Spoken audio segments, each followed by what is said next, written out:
तारीख के अंदर ये पहला डिसाइसिव मोमेंट था जब ये तय हो गया कि मुल्कों की रगों में अब इकोनॉमी का खून जो है वो तेल की शक्ल में दौड़े।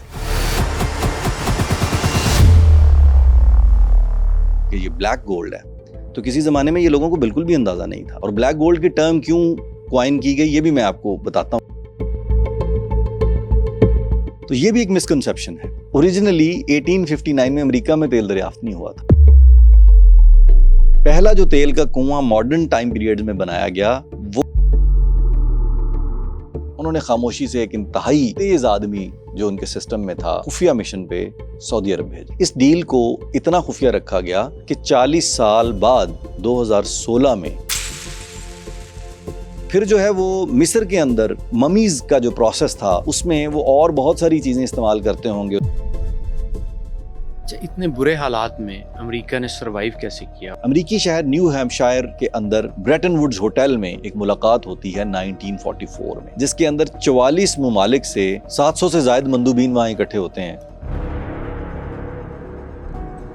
अमेरिका उनको एक ऐसी ऑफर देता है, एक ऐसी बात वहां पे टेबल पे रखता है कि जो दुनिया की इकोनॉमी को मुकम्मल तौर पे बदल देती है आगे चल के। एक इल्ज़ाम बार बार लगता है कि दुनिया भर में जो लड़ी जाने वाली जंगें हैं, ख़ास तौर पे मिडिल ईस्ट के जो कॉन्फ्लिक्ट हैं, उनके पीछे दहशतगर्दी नहीं बल्कि पेट्रो डॉलर को बचाने की वो कैंपेन्स हैं। इस थ्योरी के लिए कोई ठोस शवाहद, कोई डेटा मौजूद है? अमेरिका के अंदर क्या हुआ? अमेरिका के अंदर मीलों लंबी लाइनें। ब्लैक गोल्ड यानी काला सोना, जिसके बगैर ना आपकी गाड़ी चल सकती है, ना आपका मोबाइल फ़ोन बन सकता है और ना ही ये दुनिया अपने कदमों पर खड़ी रह सकती है। लेकिन इसका जन्म किसी मॉडर्न इंडस्ट्री में नहीं हुआ, बल्कि ये दरियाफ्त हुआ था आज से 6000 साल पहले, यानी 4000 साल कबल अज़ मसीह। मगर इसकी कहानी कीचड़ और गारे से शुरू होकर सुपर पावर्स की ऐवानों तक कैसे पहुंची, इस पॉडकास्ट में यही जानने की कोशिश करेंगे।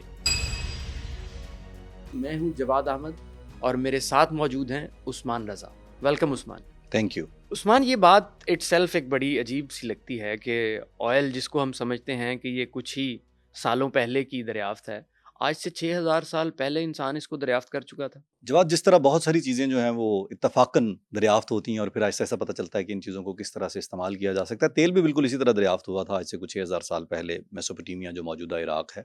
हमने अपने इराक वाले एपिसोड में भी उसका तज़किरा किया था। जिस तरह किसी जगह पे पानी की सतह बहुत बुलंद हो जाए ज़मीन के नीचे तो वो जगह नर्म हो जाती है, सेम ज़्यादा या सीपेज आ जाती है। इसी तरह ऑयल भी जहाँ पे ज़्यादा उसकी मिकदार होती थी वो सीपेज के जरिए ऊपर आना शुरू हो जाता था सतह पे। रेत या पहाड़ी या मैदानी इलाका जिस तरह का भी होता था जहाँ से वो तेल सीपेज के जरिए बाहर आता था, उसका रंग बदलना शुरू हो जाता था, डार्क होना शुरू हो जाता था। किसी ने अंदाजा लगाया होगा कि इसकी रंगत क्यों फ़र्क है, और फिर इसी तरह इत्तफाक से किसी को मालूम हुआ होगा कि ये तो कोई ऐसा सब्सटेंस है, कोई ऐसी चीज़ है जो इस रेत में या मिट्टी में शामिल हुई हुई है, जिसकी बुनियाद पे जो है वो जिसको और तरह से इस्तेमाल किया जा सकता है, जो लुब्रिकेंट के तौर पे यूज़ हो सकती है। ये तो बड़ी स्लिपरी है, कुछ ऐसा हुआ होगा, ये आज हम अंदाज़ा ही लगा सकते हैं ना, क्योंकि ऐसा कोई रिकॉर्ड डॉक्यूमेंट नहीं है। लेकिन जो इस्तेमालात थे उस ज़माने के छोटे छोटे, उनसे हमें अंदाज़ा होता है कि ऑयल यूज़ हो रहा था। सही, ये मतलब यूजेज से हमें पता चलता है कि ऑयल पहले दरियाफ्त हो जी। आज तो जवाब देखें ना, बहुत सारे मटीरियल्स अवेलेबल हैं किसी भी चीज़ को वाटरप्रूफ करने के लिए, लेकिन उस ज़माने में इसको इस्तेमाल किया जाता था बोट्स को वाटरप्रूफ करने के लिए, क्योंकि कश्तियों के अंदर पानी आने का खदशा होता था, इतनी प्रिसीजन से उनको जोड़ा नहीं जा सकता था। अगर आपके पास ये 6000 साल पहले आपको ये पता चल जाए कि मेरे पास कोई ऐसी चीज़ है जिससे मैं अगर कश्ती को थोड़ा जल्दी भी बना लूँ, तामीर कर लूँ, साइज़ में बड़ा भी बना लूँ, तो मेरे पास एक ऐसा मटीरियल है जिससे मैं इसे वाटरप्रूफ कर सकता हूँ। इसमें वो मटीरियल अप्लाई कर दूँ, मैं इसको लगा दूंगा तो पानी अंदर नहीं आएगा। तो वो जो कश्तियों की तामीर थी उससे हमें जो प्रूफ मिलते हैं वहाँ से पता चलता है, तामीरात में पता चलता है कि जी वो इस्तेमाल हुआ करता था। अब वो पता कैसे चलता है? उस वक्त जो इसका बिचमन था, जिसे आज हम तारकोल के तौर पे ये सड़कों में आज भी इस्तेमाल करते हैं, एसफॉल्ट के साथ मिक्स करके इसको इस्तेमाल किया जाता था बिल्डिंग्स की तामीर में और वाटरप्रूफिंग के अंदर। फिर जो है वो मिस्र के अंदर ममीज का जो प्रोसेस था वो और बहुत सी चीज़ें इस्तेमाल करते होंगे, ऐसे मटेरियल, केमिकल्स या कुछ चीज़ें जिनसे वो किसी डेड बॉडी को ममीफाई कर सकते हों। लेकिन उसमें ये जो बिचमन था या इससे निकला हुआ जो मटेरियल था उसका भी एक प्रोसेस इन्वॉल्व है कि ये जो ज़मीन के नीचे का तेल है, नेचुरल ऑयल, ये इस्तेमाल हुआ। तो उसके प्रूफ मिलते हैं, उससे अंदाज़ा होता है कि जी जो मिस्री तहजीब है उसने भी 2000-2500 साल पहले इसको इस्तेमाल किया। सही। तो ये दरियाफ्त इत्तफाकिया रही होगी और फिर उसका इस्तेमाल जो है वो आहिस्ता आहिस्ता सामने आया। जैसे बहुत लंबे अरसे तक लोगों को अंदाज़ा नहीं था कि सिवाय केरोसिन ऑयल के एक लंबा अरसा तेल की दरियाफ्त के बाद भी उसे सिर्फ केरोसिन ऑयल के तौर पे यूज़ किया जाता कि ये बर्न करने लायक एक चीज़ है। और भी इस तरह की बड़ी अजीब चीज़ें हैं कि ये जो गैस आज नापैद है, ये किसी स्टेज पे बाकायदा ज़ाया की जाती थी कि ओहो ये एक इजाफी चीज़ है, इसको तो हटाओ ना। तो उसे बाकायदा ड्रिलिंग के दौरान किसी जगह गैस की पॉकेट आ जाती थी कोई, तो उसे ओपन छोड़ के बर्न करने के लिए आग लगा दी जाती थी और फिर इंतजार किया जाता था कि जब तक ये बर्न होके ख़त्म नहीं हो जाए, और वो आग बाज़ औक़ात कई दिनों तक लगी रहती थी और फिर ड्रिलिंग वहीं से रीस्टार्ट की जाती थी। लोगों को अंदाज़ा नहीं था। जब पता चला तो फिर उसको किस तरह से आज उसकी इंपॉर्टेंस बढ़ चुकी है वो हमारे सामने है। जवाब ये तो है 4000 साल क़ब्ल मसीह से 3000 साल क़ब्ल मसीह, यानी आज से 5000 साल पहले से लेके 6000 साल पहले के दरमियान की सिचुएशन की जी मेसोपोटामिया में उसको किस किस तरह इस्तेमाल किया जाता था। 2000 साल क़ब्ल मसीह में बेबीलोनिया, यानी यही जो इराक के साथ मुल्क का इलाके हैं, इनमें इसको बाकायदा बिल्डिंग कंस्ट्रक्शन के अंदर इस्तेमाल किया जाना शुरू हुआ। और उसके साथ ये पता चला कि इस ऑयल को प्रोसेस करके अगर किसी तरह क्लीन कर लिया जाए, उस रेत में से, उस बिचमन में से निकाल लिया जाए, तो उसको मुख्तलिफ मेडिसिन्स और दीगर छोटे छोटे जो इस्तेमालात हैं उनमें लाया जा सकता है।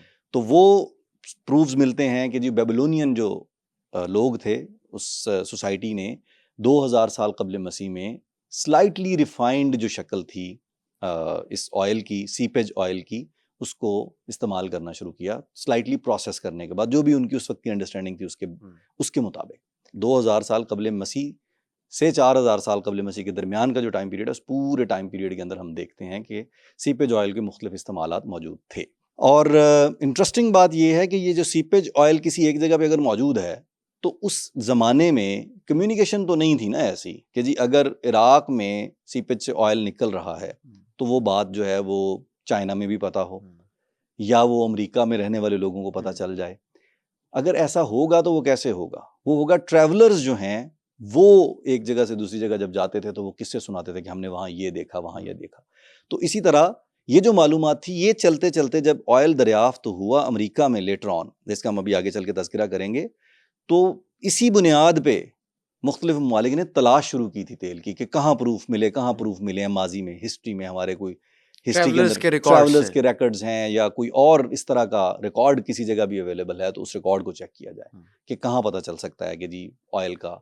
और आप यकीन करेंगे ये जितनी भी जगह बाद में तेल दरियाफ्त हुआ वो इसी मालूमात की बुनियाद पे हुआ कि किसी न किसी स्टेज पे सीपेज की शक्ल में, किसी जल्जले के नतीजे में कोई स्लाइड मूव कर गई है, अर्थ प्लेट मूव की है तो कहीं से निकल आया है। ये इक्विपमेंट जो है ये तो बहुत देर से आए ना कि जी अब आज तो चेक किया जा सकता है कि कहाँ ऑयल मौजूद है, कितनी गहराई में मौजूद है, मल्टीपल टेक्नोलॉजीज आ गई हैं। लेकिन उस ज़माने में सिर्फ ये गिवन मालूमात जो है इसको चलते चलते उसको कन्वर्ट किया गया कि यहाँ भी ड्रिलिंग की जाए, यहाँ भी ड्रिलिंग की जाए। इन इलाकों में ये हज़ारों साल तक सीपेज ऑयल जो है वो इस्तेमाल होता रहा। हमने इराक वाले एपिसोड में तज़किरा भी किया कि जब यूरोप अंधेरों में डूबा होता था रात में, या सिर्फ वेल ऑयल और इस तरह की चीज़ें अवेलेबल थी, उस वक्त भी 8वीं सदी ईस्वी में, 9वीं सदी ईस्वी में, 10वीं सदी ईस्वी में वहाँ पे इस सीपेज ऑयल को प्रोसेस करके उससे लैंटर्न्स रातों को जलाई जाती थी और स्ट्रीट लाइट्स का कॉन्सेप्ट मौजूद था। वो प्रोसेस के जरिए नहीं निकाला जाता था तेल, वो सीपेज ऑयल को ही प्रोसेस किया जाता था। उसका एक तरीकाकार जो हमने उस एपिसोड में भी जिक्र किया कि अर्राजी ने उसको रिफाइन करने का भी एक प्रोसेस दिया था। लेटर ऑन उस बुक ने हेल्प भी किया बहुत सारे लोगों को फर्दर इसकी जो प्रोसेसिंग है उसे रिफाइन करने में। तो ये सीपेज ऑयल की कहानी जो है वो यहाँ तक है। लिहाजा तेल की जो मौजूदा दरियाफ्त है, जो हम 100-150 साल पीछे, पौने 200 साल का जो टाइम पीरियड है, इसके अंदर ड्रिलिंग बेस्ड ऑयल जो है उसे प्रॉपर निकाला जाए वेल्स की शक्ल में और फिर जो है वो उसे इस्तेमाल किया जाए। दूसरा कि उसके इस्तेमालात के लिए स्टीम इंजन से जो फ्यूल इंजन का कॉन्सेप्ट आया या कोल से फ्यूल का जो कॉन्सेप्ट आया, उसने डिमांड बढ़ाई जिसकी बुनियाद पे फिर ये तेल ज़्यादा। बट ऑयल जो है वो किसी न किसी फॉर्म में वो दरियाफ्त शुदा शक्ल में चला आ रहा था। तेल पहले से मौजूद था, ड्रिलिंग बाद में की गई। तेल पहले से मौजूद था, लेकिन किसी को ये अंदाज़ा नहीं था कि ये कितनी इम्पॉर्टेंट चीज़ है। उसकी प्रोसेसिंग भी बहुत मुश्किल थी, उसको हैंडल करना भी मुश्किल था, और किसी को ये अंदाज़ा नहीं था कि ये कीमती चीज़ है जिससे बहुत सारे इस्तेमालात बन सकते हैं। आप इमेजिन करें ना कि अगर आज लोगों को अंदाज़ा हो गया, आपने भी जिक्र किया अपने तारुफ में कि ये ब्लैक गोल्ड है, तो किसी ज़माने में ये लोगों को बिल्कुल भी अंदाज़ा नहीं था। और ब्लैक गोल्ड की टर्म क्यों क्वाइन की गई, ये भी मैं आपको बताता हूँ कि ये कहाँ से आई है, इसका बैकड्रॉप क्या है, वो हम आगे चल के तज़किरा करेंगे कि जी गोल्ड बैक्ड करेंसीज और उसके बाद ब्लैक गोल्ड पे कैसे आई बात। तो उस वक्त लोगों को नहीं पता था कि ये कीमती सब्सटेंस है, वरना लोग इसे तलाश करते। उस वक्त तो बस ये था कि जी जैसे सीपेज के जरिए ये ऊपर आ गया है तो अब इसको इस्तेमाल कर लें हम। सो ऑयल वाज देयर, दरियाफ्त शुदा था, सिर्फ उसकी इस्तेमाल और डिमांड की बुनियाद पे फिर उसकी एक वैल्यू जो है वो इंक्रीज हुई। बिल्कुल सही। अच्छा, ये तो थी सीपेज ऑयल की कहानी। इस दौरान में इस सारे ऑयल रिच रीजन और अमेरिका जहाँ पहली दफ़ा तेल दरियाफ्त हुआ, इस सब कुछ से बहुत दूर एक जगह ऐसी थी जहाँ ड्रिलिंग के जरिए तेल निकाला जा रहा था या गैस निकाली जा रही थी। अच्छा, पहले आपकी गुफ्तगू से हमें लगा कि ड्रिलिंग जो है वो बहुत मॉडर्न फिनोमेना है, तो अगर बहुत पहले हो रही थी तो ये तो बड़ी एक अजीब सी बात है। वो कैसे और वो कौन कर रहा था फिर? देखिए, ये जो आइसोलेशन थी ना किसी ज़माने में, उस वक्त जी चीन बहुत दूर है, तो चीन वाकई बहुत दूर था, सारी दुनिया से कटा हुआ था। लेकिन 1000 साल कबले मसीह, यानी आज से तकरीबन 3000 साल पहले वो ये अंदाज़ा लगा चुके थे कि ये एक नेचुरल रिसोर्स है जिसको इस्तेमाल किया जा सकता है, और उन्होंने उसका मुख्तलिफ तरह का इस्तेमाल, हमने आपको याद होगा आगाज़ के जो एपिसोड्स में जिक्र किया कि जी दुनिया भर में आज जो चैंपियन बने फिरते हैं टेक्नोलॉजी के, तो बहुत सारी चीज़ें ऐसी हैं जो यूरोप या मौजूदा जो फर्स्ट वर्ल्ड है उसकी देन नहीं है। सो चाइनीज़ ने आज से 3000 साल पहले ये अंदाज़ा लगा लिया था कि क्या है। चाइना में और पर्शिया के कुछ हिस्सों में बाकायदा उस ज़माने में भी ड्रिलिंग की जाती थी। सही।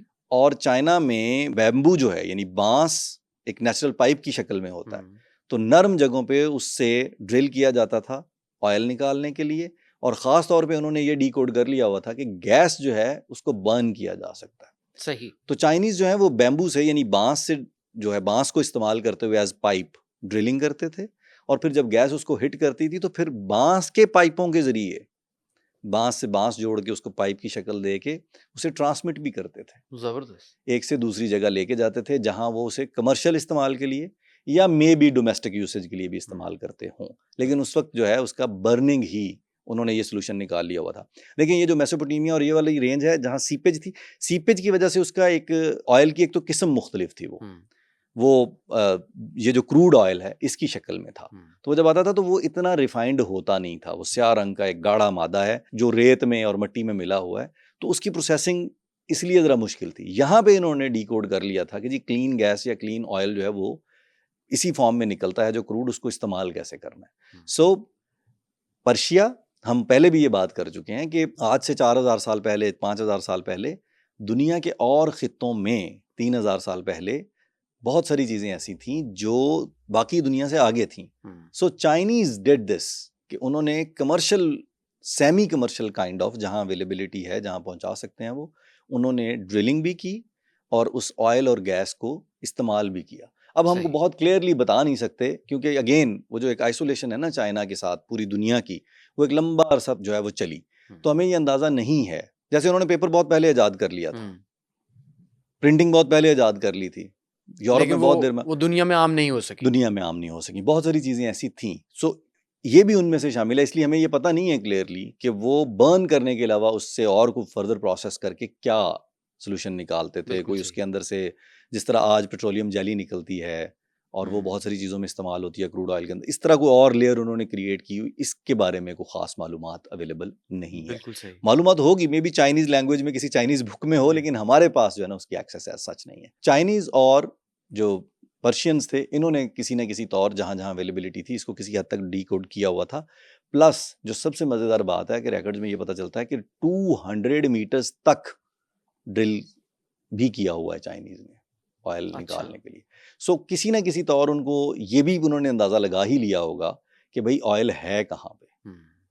अगर 200 मीटर तक वो अंधाधुंध ड्रिलिंग किए जा रहे हैं तो उनके पास कोई ना कोई मालूमात उस ज़माने के मुताबिक रही होगी, जिसकी बुनियाद पे वो 200 मीटर्स तक भी ड्रिल करके उन्होंने गैस या ऑयल जो है उसे बिल्कुल। इससे मुझे वो याद आता है कि एंशिएंट मेथड्स अभी भी कुछ जगहों पे बड़े कारफरमा हैं। जैसे ऑस्ट्रेलिया में बहुत सारे लोग जो हैं वो पानी नीचे से तलाश कर लेते हैं।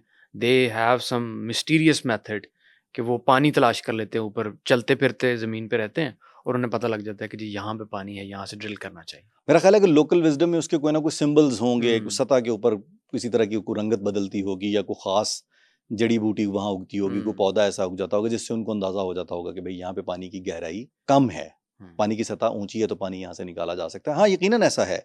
एब्रिजिनीज जो हैं वो, ये साइंस एंड टेक्नोलॉजी तो बहुत बाद में गई, तो ऑस्ट्रेलियन चैप्टर पे जब हम बात करेंगे तो एब्रिजिनीज जो हैं उनके अपना एक पूरा विजडम था जिसके तहत वो नेचर के साथ बड़ा कनेक्ट होकर अपना लाइफस्टाइल डिजाइन किया हुआ था उन्होंने, और वो उसके साथ मूव करते थे। नेचर और उसके सारी चीज़ों का बड़ा रोल था। सो आई एग्री कि यस, बिल्कुल इसी तरह की बहुत सारी चीज़ें जो हैं एशियन टाइम पीरियड्स में, ये जो चिप की तरक्की है आज की, या ये जो टेक्नोलॉजी की आज हम देखते हैं रेल पेल, ये नहीं थी, लेकिन एग्जैक्टली ये नहीं थी, बट किसी ना किसी फॉर्म में हर ज़माने में कोई ना कोई इलाका जो है वो अपनी ज़रूरियात, अपने मसाइल के मुताबिक उन्होंने टेक्नोलॉजीज़ और चीज़ें जो है सोल्यूशन इंसान ने निकाले हुए। उस ज़माने के हिसाब से वो भी तो मॉडर्न ही रहा होगा। बिल्कुल ऐसा ही, बिल्कुल सही। अच्छा, ये जो चाइना में इस्तेमाल आप तेल का बता रहे हैं, इसका टाइम पीरियड क्या बनता है? जब ये 4वीं सदी ईस्वी बनती है, 340 350 के आसपास। और मज़े की बात यह है कि इससे अगला जो कनेक्शन हमें मिलता है हिस्ट्री में, वो भी, उसका ताल्लुक भी किसी न किसी तौर चाइना से है। अच्छा, चाइनीज किंग कुबलाई खान के बारे में आपने भी सुना होगा। मार्को पोलो जिससे मिलने गए, तो मार्को पोलो मौसूफ जो हैं वो लिखते हैं उस ट्रैवल के दौरान जो उन्होंने चाइना की तरफ किया या उसकी वापसी पे 13वीं सदी के अंदर, 13वीं सदी ईस्वी में, कि जी बाकू आज़रबाईजान के अंदर एक जगह है, उसके करीब कहीं पे तेल अवेलेबल है। ये वो जिसका मैं तज़किरा कर रहा था कि इसी तरह मार्को पोलो या जो और ट्रैवलर्स थे उनके ड्राफ्ट जो थे उनसे लेटर ऑन तेल दरियाफ्त हुआ। जनरल इंप्रेशन ये है कि 1859 में तेल जो है वो अमेरिका में दरियाफ्त हुआ था ड्रिलिंग के नतीजे में, या तो ये भी एक मिसकंसेप्शन है। ओरिजिनली 1859 में अमेरिका में तेल दरियाफ्त नहीं हुआ था कमर्शियल बुनियादों पे ड्रिलिंग के जरिए। पहला जो तेल का कुआं मॉडर्न टाइम पीरियड में बनाया गया वो वही था जहां मार्को पोलो ने इंडिकेट किया। सही। पहला तेल का कुआं रशिया ने बाकू के करीब बीबी हैबात एक जगह है वहां ड्रिल किया था 1848 में। अच्छा। अमेरिका में 1859 में ऑयल दरियाफ्त होने से पहले 11 साल कबल रशिया ने बाकू के करीब अज़रबाईजान में वो तेल दरियाफ्त कर लिया था, उसका कुआं बना के उसे एक्सट्रैक्ट करके उसे ऑपरेशनल यूसेज में लेके आए थे। सही।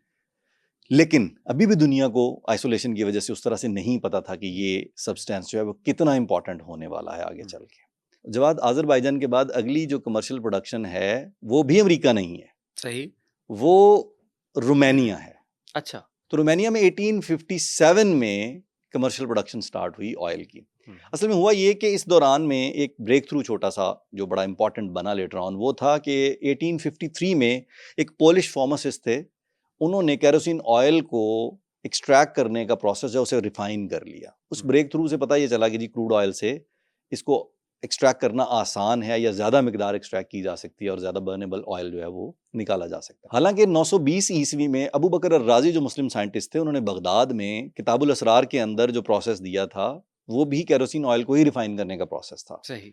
लेकिन ये कि उस ज़माने के मुताबिक उन्होंने वो किया था और उन्हीं उसूलों को आगे बढ़ाते हुए ज़्यादा इम्कानात यही हैं कि ये जो पोलिश फार्मासिस्ट थे इन्होंने उन्हीं कवानीन के ऊपर काम किया। लेकिन वो ब्रेक थ्रू जो है उसका क्रेडिट उनको जाता है। उस ब्रेक थ्रू से ये पता चला कि जी तेल बहुत इंपॉर्टेंट चीज़ है। तो 1857 में रोमानिया में ये स्टार्ट हुई प्रोडक्शन। इसके बाद जो है वो 1859 में अमेरिका में एडविन ड्रेक ने मशहूर ज़माना ड्रेक वेल जो पेंसिल्वेनिया में ऑयल जो है वो ड्रिल किया। वेल का नाम भी उनके नाम पे रख दिया गया, ड्रेक वेल, और आज भी उन्हें क्रेडिट किया जाता है बड़ा हिस्ट्री के अंदर। तेल की दरियाफ्त जो है वो इन्हीं से मंसूब है, इन्हीं से मंसूब है, क्योंकि जिन्होंने मंसूब करनी है तारीख के अंदर वो जिसके नाम मंसूब कर देंगे वो डेटा में ही करना है ना आपने मैनेज, कि आप गूगल पे लिखें कि किसने किया तो गूगल आपको कहे जी एडविन ड्रेक ने, तो वो इसलिए कह रहा है कि उसके पास रिजल्ट ही ये आ रहे हैं।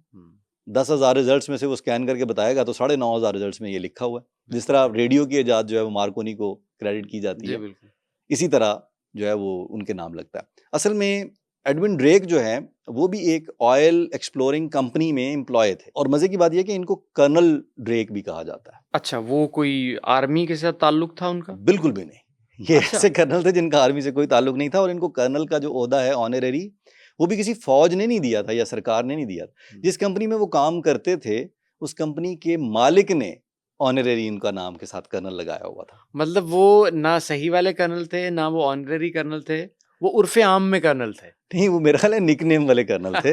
लेकिन उसके 2 फायदे थे बड़े जो उन्होंने उठाए उस कंपनी के ओनर ने। अब इमेजिन करें कि उस जमाने में एक war hero kind of personality किसी बंदे को पेंट किया जाए और कहा जाए कि जी ये कर्नल है, तो लोग ये इमेजिन करते थे कि ये रिटायर्ड कर्नल है। तो जिस कंपनी में वो काम करते थे विद इन द कंपनी भी उनकी एक रिस्पेक्ट जो है उसको एलिवेट किया इस बात ने। दूसरा, ड्रिलिंग प्रोसेस में आप फील्ड में होते हैं, रंगारंग लोगों से मिलते हैं, ऊंच नीच देखनी होती है, सरकारी महकमे हैं, इदारे हैं, रंग बिरंगे लोग हैं जिनमें आपने मूव करना है। तो वहां पे जब ये पता चलता था कि जी कर्नल ड्रेक, तो it make a lot of advantage for the company कि जी वो कर्नल। सो वो जो रिस्पेक्ट थी एक फौजी ओहदे की, वो मौसूफ बगैर ऑनरेरी, बगैर जो है वो एक दिन भी फौज में भर्ती हुए कर्नल का टाइटल एंजॉय करते रहे। और यही वो कॉन्सेप्ट है जनरली जो समझा जाता है कि जी मॉडर्न ऑयल की जो दरियाफ्त है या उसको मंसूब किया जाता है एडविन ड्रेक के साथ। तो यहाँ से उस कहानी का आगाज होता है जो आज सबके इल्म में है कि जी तेल जो है वो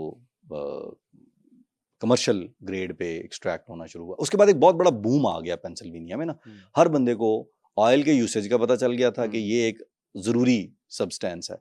और ये अमेरिका में ही ऐसा होता था कि ड्रिलिंग के दौरान जहाँ पे गैस के रिजर्वायर्स आ जाते थे, उनको या तो खुला छोड़ दिया जाता था कि ये गैस निकल जाए पहले, उसे बिल्कुल एक बाय प्रोडक्ट को ना एक बेकार चीज तस्वुर किया जाता था, या फिर उसे बाकायदा बर्न किया जाता था कि यार इसे आग लगा दें, ये कोई नुकसान ना करे।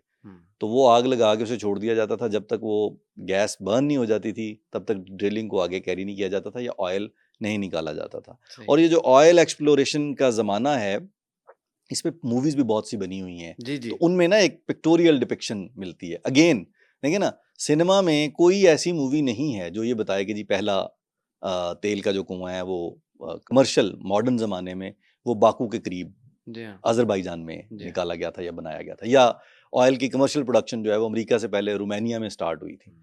तो जो मेन स्ट्रीम मीडिया या main stream film making industry है, उसमें जो भी फिल्में आप देखेंगे वो वहाँ पे यही शो करेंगे जी अमेरिका के अंदर ऑयल है। ये ज़रूर है कि ये ऑयल एक्सप्लोरेशन का जो बूम था पेंसिल्वेनिया यूएसए में, इसकी बुनियाद पे बहुत सारा ऑयल जो है वो अमेरिका में एक्सट्रैक्ट होना शुरू हुआ, उसका इस्तेमाल शुरू हुआ। और एक मज़े की बात ये है कि उससे पहले वेल ऑयल के जो हैं वो लैंप्स और वो चीज़ें मिलती थी जो रोशनी के लिए। तो केरोसिन ऑयल पे चलने वाले लैंप्स की कंपनियां भी साथ में बनाई।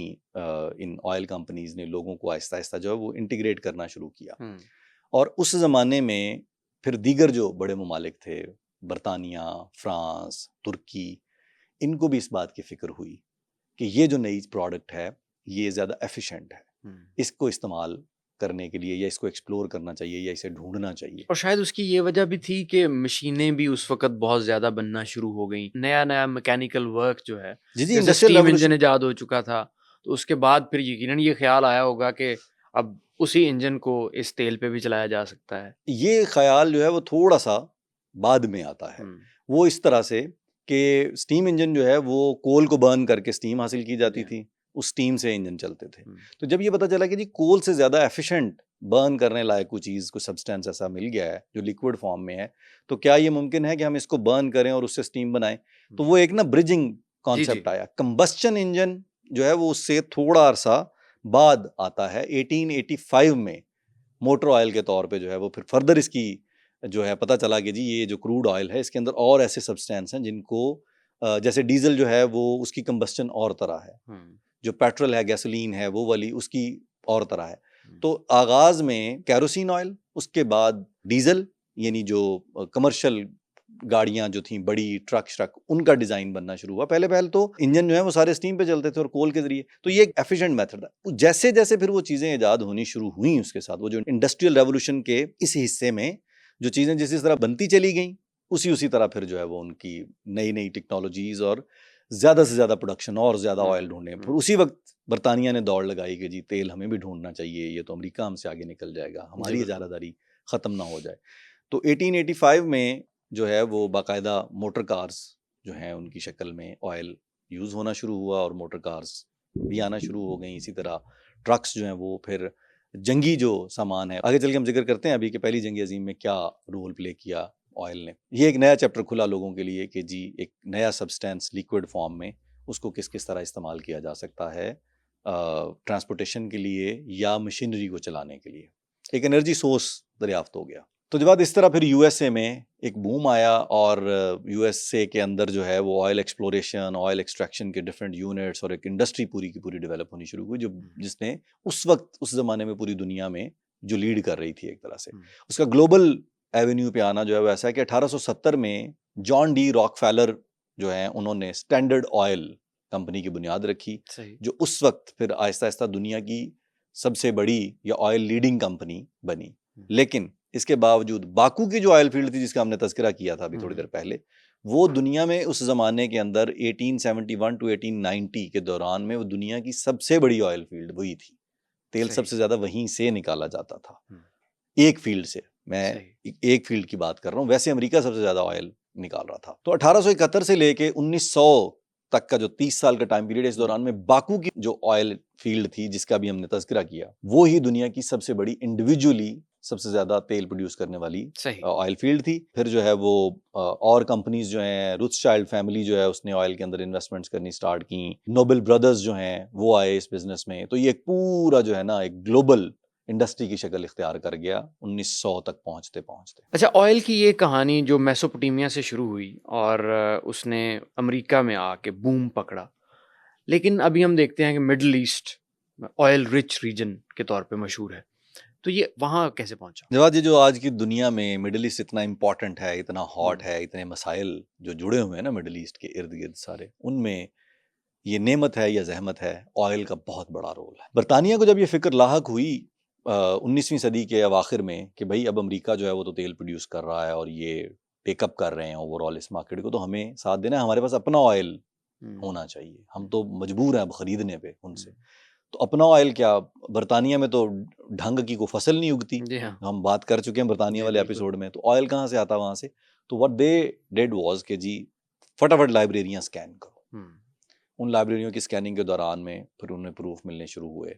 उस ज़माने में ऑयल एक्सप्लोरेशन, यानी ये वाली जो ऑयल एक्सप्लोरेशन टेक्निक है, इस ज़माने में भी ऑयल इसी तरह एक्सप्लोर किया जाता था कि लोग बाकायदा ज़मीन पे वॉक करते थे और ज़मीन की सतह को देखते हुए वॉक करते थे कि कहाँ रंग बदल रहा है, कहाँ जो है वो घास या पौधे या जड़ी बूटियाँ जो हैं उनकी हैयत तब्दील हो रही है, कहाँ ज़मीन की रंगत काली होगी, कहाँ पे चट्टानें या पत्थर जो हैं वो इर्द गिर्द के बाकी माहौल से अपना रंग तब्दील कर रहे हैं या अपनी शक्ल बदल रहे हैं। इससे अंदाज़ा लगाया जाता था कि यहाँ पे नीचे जो है वो पानी की बजाय ऑयल है। अमेरिका में भी इसी तरह तेल दरियाफ्त किया जाता था और फिर कुएं निकाले जाते थे बिल्कुल उसी तरह जिस तरह हमें गड़ा खोदते हैं, तो उससे अंदाजा होता है कि ओके फाइन, हाँ भाई यहाँ ऑयल है। देन फिर होता था कि इसके नीचे एक पूरा वो सोर्स होगा ऑयल का जिस तरह पानी का सोर्स होता है, तो फिर वो ड्रिल करके निकाला जाता है। तो उन्होंने क्या किया कि अपने जो एंशिएंट रिकॉर्ड्स थे या अपने ट्रैवलर्स के रिकॉर्ड्स थे और डिफरेंट जो सर्वेयर्स के रिकॉर्ड्स मौजूद थे ट्रैवलर्स के, उनको निकाला और उनको निकाल के देखना शुरू किया कि किसी ने जिक्र किया हो किस जगह पे। तो उससे उन्होंने अंदाजा लगाया कि भाई पर्शिया जो है, ईरान, इसके अंदर हमें प्रूफ मिल रहे हैं। ईरान की गल्फ वाली साइड है, खलीज फारस वाली जो साइड है, इस एज के ऊपर जहां से आज भी इतना तेल निकलता है। ये उन्होंने अंदाजा लगा कि 1901 में विलियम डार्सी नामी एक साहब जो हैं उनकी डील करवाई ईरान के साथ, और वो डील बड़ी इंटरेस्टिंग थी, उसका जिक्र हम कर चुके हैं ईरान वाले एपिसोड में। मिडिल ईस्ट की बाकी इंपॉर्टेंस अपनी जगह पे थी, लेकिन जो आज हर कॉन्फ्लिक्ट के दरमियान में कहीं ना कहीं हमें नजर आता है कि जी पूरा मिडिल ईस्ट जो है वो घिरा हुआ है मुश्किलात में, इसके पीछे ऑयल की ही कहानी है। बरतानिया ने बिल्कुल ईस्ट इंडिया कंपनी के मॉडल पे अपने एक बिजनेसमैन जो हैं विलियम नॉक्स डार्सी, उनका कॉन्ट्रैक्ट करवाया ईरान के उस वक्त के शाह के साथ 1901 में। सही। और वो कॉन्ट्रैक्ट ये था कि जी हम यहाँ पे ऑयल एक्सप्लोर करेंगे और ऑयल ढूंढेंगे और ऑयल मिलने की शक्ल में जो है वो ऑयल की जो कीमत होगी वो हम उसको बांटेंगे आपस में। और जो बांटना है वो कितना फनी है वो हमने ईरान वाले एपिसोड में जिक्र किया है। वो जो तकसीम का फार्मूला था ना ऑयल की वेल्थ को तकसीम करने का, वो बहुत फनी था, फनी तकलीफ दे वे में कि जी 16% जो है वो मिलेगा ईरान को और 84% जो है वो जाएगा बरतानवी कंपनी या बरतानिया को। यहीं से आप अंदाजा लगाएं कि ये कितने खुले दिल के और खुले दिमाग के लोग थे। और 1908 में पहली जो बड़ी डिस्कवरी ऑयल की हुई वो मस्जिद सुलेमान ईरान के अंदर हुई, और ये उस ज़माने में मिडिल ईस्ट की सबसे पहली बड़ी ऑयल डिस्कवरी थी जिसमें ऑयल ड्रिल करके निकाला जाना था, और फिर ऑयल वहाँ से इन्होंने निकालना शुरू किया। यही ऑयल की ही जंग थी, रिसोर्सेज की ही लड़ाई थी, जो लेटर ऑन फिर पहले रशिया के साथ मिल के फिर रशिया से अलग हो के मुख्तलिफ अदवार में ईरान के अंदर भी लड़ी जाती रही, जो आज तक जारी है। इसी तरह फिर दीगर खित्तों में, लेकिन मिडल ईस्ट के जितने कंट्रीज आज ऑयल प्रोड्यूस कर रहे हैं, इनमें सबसे पहले ईरान में तेल दरियाफ्त हुआ। ये मिडल ईस्ट में ये जो है, इसके यहाँ आने के पीछे यहाँ के लोकल लोगों का कोई इंटरेस्ट या लोकल लोगों की ज़रूरियात, ये साबिर शाकिर से लोग थे, ये और लालची जो यूरोपियंस थे, ये उनके लालच ने यहाँ पे तेल दरियाफ्त किया। तो मेरा ख्याल है वो जो अपने लालच पे उन्होंने यहाँ दरियाफ्त किया, उसी हक के तहत वो समझते हैं कि आज भी हमें जो है वो सबसे ज़्यादा हिस्सा अभी तक मिलना हमारा है उसमें, और उस पे इख्तियार या कंट्रोल किसी ना किसी तौर हमारा होना चाहिए। 1908 में बरतानवी कंपनी जो है वो ईरान में तेल दरियाफ्त कर लेती है, और दूसरी तरफ जो है वो 1911 में टेक्सास में अमेरिका के अंदर एक और जो है वो बड़ी ऑयल फील्ड जो है वो दरियाफ्त होती है, तो वहां से भी ऑयल निकाला जाना शुरू हो गया। तो बरतानवी जो लोग हैं उनकी फिक्र और बड़ी कि जी अब तो और अमेरिका तो है भी इतना बड़ा और वगैरह वगैरह। तो वो जो चीज़ थी उसके तहत यहाँ पे भी एक दौड़ लगी हुई थी तेल दरियाफ्त करने की। तो जब बाद इसी दौड़ धूप में जो है ये बरतानिया और फ्रांस का कि जी इस खित्ते में तेल अगर पर्शिया में मिला है तो और जगह भी मिलेगा, 1927 में करकूक इराक में ऑयल रिजर्वायर जो है वो दरियाफ्त होता है। सही। उसके बाद 1932 में बहरीन में, 1938 में कुवैत में, इस सारे खित्ते में तेल निकलना शुरू हो जाता है। इसके साथ साथ जब यहाँ पे तेल मिलना शुरू हुआ तो उधर अमेरिका को भी फिक्र हुई कि भाई हमारे पास ऑयल है, लेकिन वहां से जिस तरह तेल निकलना शुरू हो गया, पहले बाकू में था, अब ईरान में निकल आया, फिर इराक में निकल आया, तो ये हमारा फुटप्रिंट वहाँ होना चाहिए।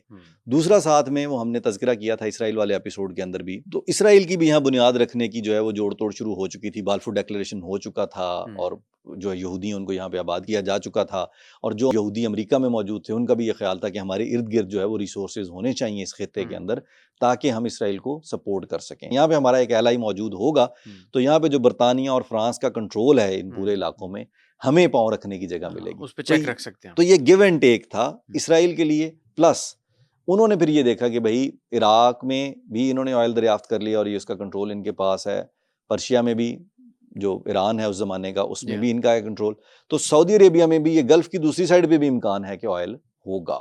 तो उन्होंने सऊदी अरेबिया के साथ डील्स साइन की कि जी हमें आप मौका दें। पहली जंग अजीम के बाद हुआ ये कि सऊदी अरेबिया जो है सल्तनत उस्मानिया से अलग होकर एक अलग मुमलिकत बन गया, तो उसके साथ फिर अमेरिका ने मुआहदे किए, तो दमाम वेल नंबर 7 जो है वहां से पहली दफा 1938 में ही तेल निकला। सही। ये मैं सिर्फ मिडिल ईस्ट का वो आपको दे रहा हूँ कि यहाँ पे किस किस तरह ऑयल जो है दरियाफ्त हुआ, कि 1908 में ईरान में, 1927 में इराक में, 1932 में बहरीन में, 1938 में कुवैत में, और 1938 में ही सऊदी अरेबिया में। इस दौरान में 1914 में पहली जंग अजीम से ठीक पहले ये हुआ कि ब्रिटिश जो फौजें थी उनमें ख़ास तौर पे ब्रिटिश नेवी जो थी, उन्होंने जो अपने इंजन थे वो स्टीम से हटा के उनको ऑयल बेस्ड कर लिया, वो टेक्नोलॉजी अडाप्ट कर ली उन्होंने मुकम्मल तौर पे कि जी अब हमने इसके ऊपर काम करना है। तो 1914 से लेके 1918 तक पहली जंग अजीम में ऑयल ने इस तरह से इंपॉर्टेंट रोल प्ले किया और उसने बूम किया फॉर द फर्स्ट टाइम कि जी जो टैंक, जो ट्रक, जो ट्रांसपोर्टेशन के लिए जहाज इस्तेमाल होते हैं बहरी, उनमें तेल इस्तेमाल हो रहा था और वो ज़्यादा एफिशिएंट था, ज़्यादा स्पीडी था, उन इंजन्स की परफॉर्मेंस बेहतर थी। तो उस वक्त दुनिया को रियलाइज़ हो गया कि जी अब तेल जो है वो एक इंतहाई इंपॉर्टेंट चीज़ बन चुका है। इससे जो टेक्नोलॉजीज ऑपरेट होती हैं वो एफिशिएंट हैं, वो पावरफुल हैं। और उस ज़माने में आपको अंदाज़ा है कि टैंक ही को तस्वुर किया जाता था कि ये एक अल्टीमेट काइंड ऑफ वेपन है कि उसके अंदर लोग मौजूद हैं, लोग महफूज हैं और वो गोले बरसा रहा है। ये कैसा तोपखाना जो चल फिर रहा है, चलता फिरता तोपखाना भी है और उसके अंदर जो लोग बैठे हुए हैं वो महफूज भी हैं। बिल्कुल सही। तो ये जो है पहली जंग अजीम के अंदर तेल की जो अहमियत थी उसको बड़ी तेजी से उसने उजागर किया दुनिया भर के लिए। जब फिर वक्त आता है दूसरी जंग अजीम का, तो दूसरी जंग अजीम में फिर टैंकों की लड़ाइयाँ जर्मनी की तरफ से, रशिया की तरफ से, बरतानिया, पूरी दुनिया ही उस जंग में कूद चुकी थी। पहली जंग अजीम अपनी ट्रेंचेस की वजह से जानी जाती है और गैस वेपन्स की वजह से, और ट्रेंचेस के अंदर जिस तरह लोग वो हुए कि जी दोनों तरफ ट्रेंचेस कूदी हुई। दूसरी जंग अजीम जो है उसमें एयर बम्बार्डमेंट के अलावा जो सबसे बड़ा टूल उस वक्त था वो टैंक्स ही थे, जिनका हमने अभी जिक्र किया। उसमें जदीद तरीन उस जमाने के मुताबिक टैंक्स आए, तो वो सब डीजल पे चलते थे, ऑयल बेस थी उनकी, तो वो जो ताकत थी तेल की उस पे तो बिल्कुल मोहर लग चुकी थी। और उस दौरान में ये हुआ कि जी 1940s में फिर चूंकि इन ममालिक को जर्मनी समेत तेल की ज़रूरत थी, तो वो फिर ऑयल जो है ये जो मिडल ईस्ट के अंदर जितने कंट्रीज़ हैं इनके अंदर से ऑयल तेज़ी से निकाला जाना शुरू हुआ और वो बरतानवी अफवाज ने, फ्रांसीसी अफवाज ने और दीगर जो भी एलाइज यूज़ कर रहे थे वो तेल इन्होंने निकाल निकाल के इस्तेमाल किया ट्रांसपोर्टेशन के लिए, वो जो भी उसमें ऑयल के यूसेज थे उसके मुताबिक। दूसरी जंग अजीम के फ़ौरन बाद जो है वो हालात बदल चुके थे। अमेरिका एक सुपर पावर के तौर पे या बेटर इकोनॉमी के तौर पे इसलिए उभरा कि वो दूर इतना था। और एक और चीज़ जो है, जवाब जर्मनी के दूसरी जंग अजीम के हारने में ऑयल की इनअवेलेबिलिटी ने बहुत बड़ा रोल प्ले किया था। जर्मनी के अपने पास ऑयल फील्ड्स नहीं थी एक दो के सिवा, और उन्होंने बड़ी दौड़ धूप की कि हम जो रशियन टेरिटरीज हैं, ये जो सेंट्रल एशिया में जो कंट्रीज टच करते हैं ना, अजरबैजान, ताजिकिस्तान, तुर्कमेनिस्तान, यहाँ पे जो ऑयल फील्ड्स हैं इनमें से एक्सेस लें। उस पर उन्होंने कुछ अटैक्स तो ऐसे हैं जिनमें वो ऑयल ही उनके पास वन वे था जाने का, कि भाई वहाँ पहुँच के तो ऑयल होगा। तो वो जब पहुँचे हैं तो वो जो एलाइज फोर्सेस थी उन्होंने बम्बार्डमेंट के जरिए उन सब ऑयल फील्ड्स को बर्न कर दिया, तो वो फिर वहीं पे मरे। तो जर्मनी को आप अंदाज़ा लगाएं कि दूसरी जंग अजीम में एक बहुत इंपॉर्टेंट फैक्टर है जिसका तज़किरा उस तरह नहीं होता, बहुत सी और गलतियां भी रही होंगी, लेकिन कैलकुलेशंस ये बताती हैं कि अगर जर्मनी के पास ऑयल होता तो वो इक्वेशन डिफरेंट होती। इवन जब उन्होंने सरेंडर किया है तो वो हार के नहीं किया था, उन्होंने यही कह के किया था कि अब हम थक गए हैं, हमसे लड़ा नहीं जा रहा, लाइक हम सप्लाईज पूरी नहीं कर पा रहे हैं, राशन पूरे नहीं कर पा रहे हैं, तो उनको सप्लाईज ने मारा। उसमें oil supply was very important. तो खैर दूसरी जंग अजीम के बाद पूरा यूरोप बर्बाद हो चुका था।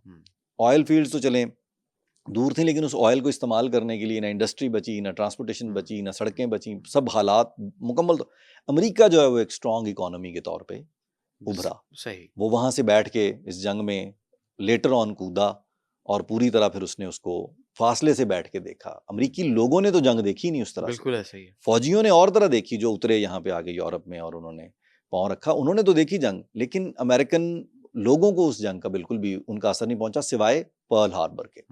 दूसरी जंग अजीम के दौरान और उसके बाद अमेरिका जो है वो एक स्ट्रॉन्ग इकोनॉमी के तौर पे इसलिए उभरा कि वो बहुत दूर था इस जंग से फिजिकली, और पर्ल हार्बर के अलावा को बहुत नुकसान भी उनका कोई नहीं हुआ, और उनमें हौसला इतना था कि पर्ल हार्बर के बाद उन्होंने एटम बम गिरा दिया था जापान के ऊपर। अमेरिकी शहर न्यू हैम्पशायर के अंदर ब्रेटन वुड्स होटल में एक मुलाकात होती है 1944 में, सही, जिसके अंदर 44 मुमालिक से 700 से ज़ायद मंदूबीन वहाँ इकट्ठे होते हैं। तो अमेरिका उनको एक ऐसी ऑफ़र देता है, एक ऐसी बात वहाँ पे टेबल पे रखता है कि जो दुनिया की इकोनॉमी को मुकम्मल तौर पे बदल देती है आगे चल के। सही। आज भी हम उसके अंदर से गुजर रहे हैं, न सिर्फ पेट्रो डॉलर जिसका हम तज़किरा कर रहे हैं, बल्कि डॉलर इटसेल्फ, ये जो आज डॉलर की अहमियत पूरी दुनिया में बनी हुई है, इसका आगाज़ वहाँ से हुआ। ठीक है। अमेरिका ने उनसे कहा कि जी हमारे पास 20,000 टन सोना मौजूद है, सही, हमारे साथ डॉलर के मुताबिक इसकी प्राइस तय करें। ये गोल्ड से इसको हमने बैक किया हुआ है, हमारे पास ये गोल्ड है, तो इस गोल्ड के अगेंस्ट हम करेंसी प्रिंट करते हैं। तो आपके तो पल्ले रहा कुछ नहीं, आपने सब खत्म कर लिया अपना, तो आप अगर जो है हमारा साथ दें इसमें, तो आप डॉलर इस्तेमाल करना शुरू कर दें करेंसी के तौर पे। जब आपको इसके अगेंस्ट गोल्ड चाहिए हो तो वो आप हमें डॉलर जमा करवा के गोल्ड आप ले सकते हैं। तो वो प्राइस ये तय पाई कि जी $35 फी औंस गोल्ड, यानी हर $35 के अगेंस्ट हम 1 औंस गोल्ड जो है वो आपको दे सकते हैं। हमारे पास इतने 1000 टन गोल्ड है, और हमारे यहाँ अमेरिका में वो गोल्ड के दरियाफ्त के लिए भी गोल्ड रश भी, और वो तो पूरी दुनिया ने जो है इस बात पे गौर किया कि हाँ भाई बात तो ये दुरुस्त है। हमने एक दूसरे से अब जो है तामीर व तरक्की का जो सफ़र आगे चल के करना है, इस सारी कहानी में अमेरिका ने हमारा बड़ा साथ भी दिया है। उस वक्त अमेरिका में कारें बनाने वाली कंपनियां जो हैं वो भी जहाज़ और टैंक बना रही थी, असला बना रही थी, और फौजी भी भेज दिए उन्होंने। तो वो एक ना सेवियर की सी सूरत हाल अमेरिका का जो रूप लग रहा था ना यूरोप को, वो लग रहा था कि, और वो आज भी कहते हैं एनालिस्ट के भाई उस वक्त अमेरिका के साथ जाने की जो गलती की, रशिया के साथ ताल्लुकात अच्छे करने के बजाय यूरोप ने, उन्होंने गलत बंदे से शादी कर ली थी। तो वो अमेरिका उस वक्त उनको एक सेवियर की शक्ल में नजर आ रहा था। तो वो डॉलर को बुनियाद बना लिया गया ट्रेड की, सही, कि जी ये गोल्ड बैक्ड करेंसी जो है हम इस पे एक दूसरे से लेन देन कर सकते हैं। बिल्कुल ठीक। और दूसरा अमेरिका ने उस वक्त ये भी उनको बेचा कि भाई हमारे यहाँ कारखाने, फैक्ट्रियाँ, हर चीज़, इंडस्ट्री जो है वो इंटैक्ट है, काम कर रही है, आपने हमसे चीज़ें भी खरीदनी है।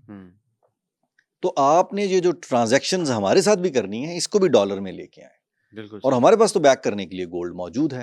हम्म, तो इस बुनियाद पे जो ब्रेटन वुड्स के अंदर बैठ के वो फैसला हुआ, उसने बुनियाद रखी उस कॉन्सेप्ट की जिसकी वजह से आज दुनिया में डॉलर इतना इंपॉर्टेंट हुआ। बिल्कुल सही। ये जो $35 फी ऑunce वाला जो कॉन्सेप्ट था, इसको गोल्ड स्टैंडर्ड का नाम दिया गया। ठीक है। और इसमें खराबी आई। वो खराबी कैसे आई? अब आप देखें ना, ये कितना इंटरेस्टिंग कॉन्सेप्ट है कि जी अगर मेरे पास $35 हों तो मैं अमेरिका को कहूंगा कि जी ये $35 पकड़ें और मुझे और 1 एक औंस ounce गोल्ड दे दें। बिल्कुल उस गोल्ड को मैं जिस मर्जी फॉर्म में पाकिस्तान में, दुनिया के किसी भी कोने में इस्तेमाल कर सकता हूँ, अगर मैं डॉलर इस्तेमाल नहीं करना चाहता। हम्म, और अगर मैं किसी को जाके $35 दूं और उसको मैं ये कहूं कि भाई ये 1 औंस सोने के बराबर है, तो वो कहेगा हाँ भाई है, ये डॉलर जब मर्जी अमेरिका से लिए जा सकते हैं। बिल्कुल सही। इस कॉन्सेप्ट के तहत वो जो है उसे गोल्ड स्टैंडर्ड डिक्लेयर किया गया कि हम्म, गोल्ड की वजह से ये जो पेपर मनी है, हम्म, चंद सेंट्स जिसकी प्राइस है, ये इंपॉर्टेंट हुई। हम्म, और करेंसी प्रिंटिंग प्रोसेस से पहले जितना भी था, पूरी दुनिया में गोल्ड के सिक्के चलते थे, जी बिल्कुल ऐसे ही। या चांदी के सिक्के चलते थे, या सोने के सिक्के चलते थे, या तांबे के सिक्के जिन पे मोहर लगी होती, जिनको गवर्नमेंट डिक्लेयर करती थी कि इसकी ये वैल्यू होगी। आज भी देखें ना, हमारे करेंसी नोट के ऊपर लिखा होता है 1000 रुपए गवर्नमेंट बैंक दौलत पाकिस्तान और हामिले हाजा को मुतालबा पर अदा करेगा। तो वो जो अदा करेगा वो उसकी गोल्ड वैल्यू है। जी हाँ। ये करेंसी जो है सिर्फ एक कागज का टुकड़ा नहीं है, इसकी ये वैल्यू गवर्नमेंट ने डिक्लेयर की। तो एनीवेज उस जमाने में उस गोल्ड स्टैंडर्ड के मुताबिक खराबी वहां से शुरू हुई जब अमेरिका ने वियतनाम वॉर में 60s में उसके अंदर छलांग लगाई।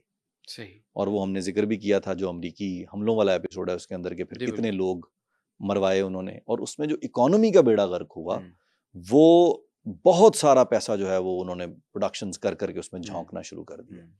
अब उस झोंकने के प्रोसेस के दौरान जो बैकिंग गोल्ड था उसके रिजर्वायर्स गिरने शुरू हो गए। सही। उनको लिक्विडेट करना पड़ा, उनको इस्तेमाल करना पड़ा, या दीगर ममालिक से जिस तरह भी वो इस्तेमाल में आए, वो 20,000 टन से गिर के 8,000 समथिंग पे पहुंच गए। सही। जब गड़बड़ जो है वो 1960 की दिहाई में शुरू हुई। वो ऐसे कि अमेरिका ने वियतनाम जंग में छलांग लगाई, वियतनाम पे हमला किया, और उस जंग के नतीजे में 168 बिलियन डॉलर्स उस वक्त जाया किए। आज के हिसाब से वो $1 ट्रिलियन से ज्यादा की अमाउंट बनती है। लिंडन बी जॉनसन ने ग्रेट सोसाइटी के नाम से बहुत सारे फलाही प्रोग्राम भी शुरू कर दिए। अब उन प्रोग्राम्स को ऑपरेट करने के लिए या ये जंगें लड़ने के लिए डॉलर की जरूरत है। डॉलर एज करेंसी पूरी दुनिया में उन्होंने एक्सेप्टेबल तो बना लिया, खासतौर पे एलाइज के साथ, लेकिन अब फर्दर अगर डॉलर छापते हैं तो गोल्ड होगा पीछे बैकिंग के तौर पे, क्योंकि गोल्ड स्टैंडर्ड है तो ही छापेंगे। बिल्कुल। उन्होंने क्या किया, उन्होंने खामोशी से डॉलर छापने शुरू कर दिया, सही। बगैर किसी को कुछ बताए। ये देखी जाएगी, अब हम ही दुनिया के चौधरी हैं, बाकी तो सब खज्जल हो गए हैं दूसरी जंग अजीम में। तो वो प्रिंटिंग जब स्टार्ट की तो उसमें बहुत सारे ममालिक जो हैं उन्होंने एकदम से वो कॉन्शियस हुए कि ये इतने डॉलर छाप कैसे रहे हैं, इनके पास तो गोल्ड जो था वो तो लिमिटेड था, जो उन्होंने बता दिया था। अब मसला ये था कि अमेरिका के पास उतना सोना था नहीं जितने वो डॉलर छाप रहा था। इस पे दुनिया को हुआ शक, और उसमें 1965 में फ्रांस के सदर चार्ल्स डिगाल ने एक प्रेस कॉन्फ्रेंस की और कहा कि हमें अमेरिका धोखा दे रहा है, और प्रैक्टिकली एक जंगी कश्ती में डॉलर भर के उन्होंने अमेरिका भेज दिया कि जी इसके एवज हमें सोना दो। बरतानिया ने भी 1971 में अपने $3 बिलियन के अगेंस्ट गोल्ड जो है वो डिमांड कर लिया। तो अमेरिका के पास इतना गोल्ड था कि वो इनको वापस कर पाता? देखें, 1965 में फ्रांस के सदर ने ये बात की, 1971 में बरतानिया ने मांगा, तो गोल्ड था ही नहीं। वो जो 20,000 टन सोना था जिसके अगेंस्ट उस वक्त 1944 में उन्होंने कमिटमेंट दी थी, वो यूटिलाइज हो के उसके रिजर्वायर्स गिर के वो 8,000 टन के करीब रह चुके थे। सही। तो अमेरिका जो है करेंसी तो छाप रहा था वो खामोशी से कि भाई अब बन गया हमारा एक स्ट्रांग होल्ड, अब इसको इस्तेमाल करें इस चीज को। सही। तो उसमें 1971 में अगस्त के अंदर अमेरिकी सदर निक्सन जो है उसने कैंप डेविड अपने मुशीर और जो जरूरी लोग थे उनको बुलाया, और 3 दिन की खुफिया मीटिंग्स जारी रही। और 3 दिन के बाद निक्सन जो है वो नेशनल टीवी पे अपीयर होते हैं और अपीयर होकर बताते हैं कि जी हमने एक फैसला किया है कि मैंने जो ट्रेजरी के हेड है अमेरिकी, उनको हुक्म दे रहा हूं कि आर्जी तौर पर जो डॉलर के अगेंस्ट गोल्ड की कन्वर्जन है उसको जरा रोक दें। अच्छा। और 55 साल बाद आज भी वो आर्जी तौर पे रोकी गई कन्वर्जन जो है वो रुकी हुई है। इस बात ने पूरी दुनिया की जो फाइनेंशियल स्ट्रक्चर था उसकी बुनियाद हिला दी कि जिस बुनियाद पे गोल्ड स्टैंडर्ड की बेस पे हमने अमेरिकी डॉलर इस्तेमाल करना शुरू किया, वो गोल्ड अब है ही नहीं।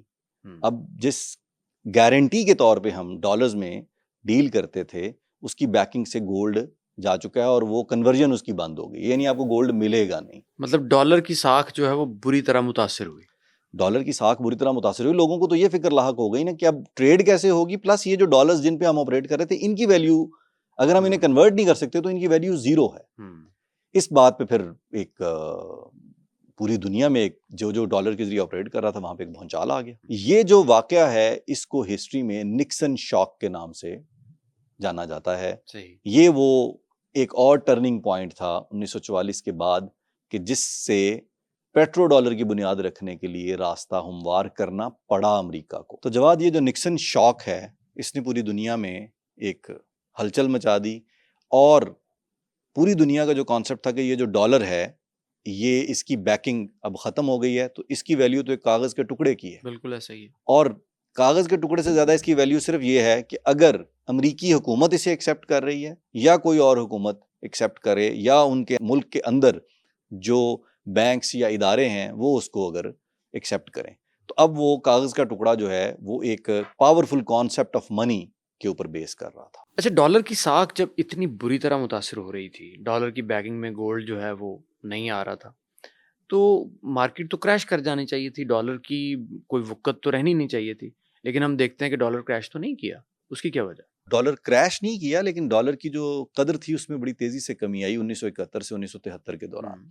आप इमेजिन करेंगे जब लोग ट्रस्ट एक बिल्ड कर चुके थे उस ट्रस्ट की बुनियाद पे को 25-30 साल के एक चीज दुनिया में एक सिस्टम ऑपरेट कर रहा था, उस सिस्टम को यकदम से बंद करना मुमकिन नहीं था क्योंकि अल्टरनेट ऑप्शन भी ऐसा कोई मौजूद नहीं था। सही।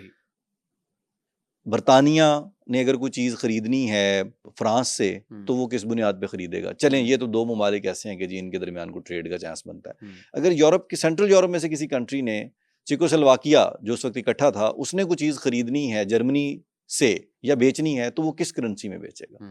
तो डॉलर जो है वो अपनी एक ऐसी साख बना चुका हुआ था।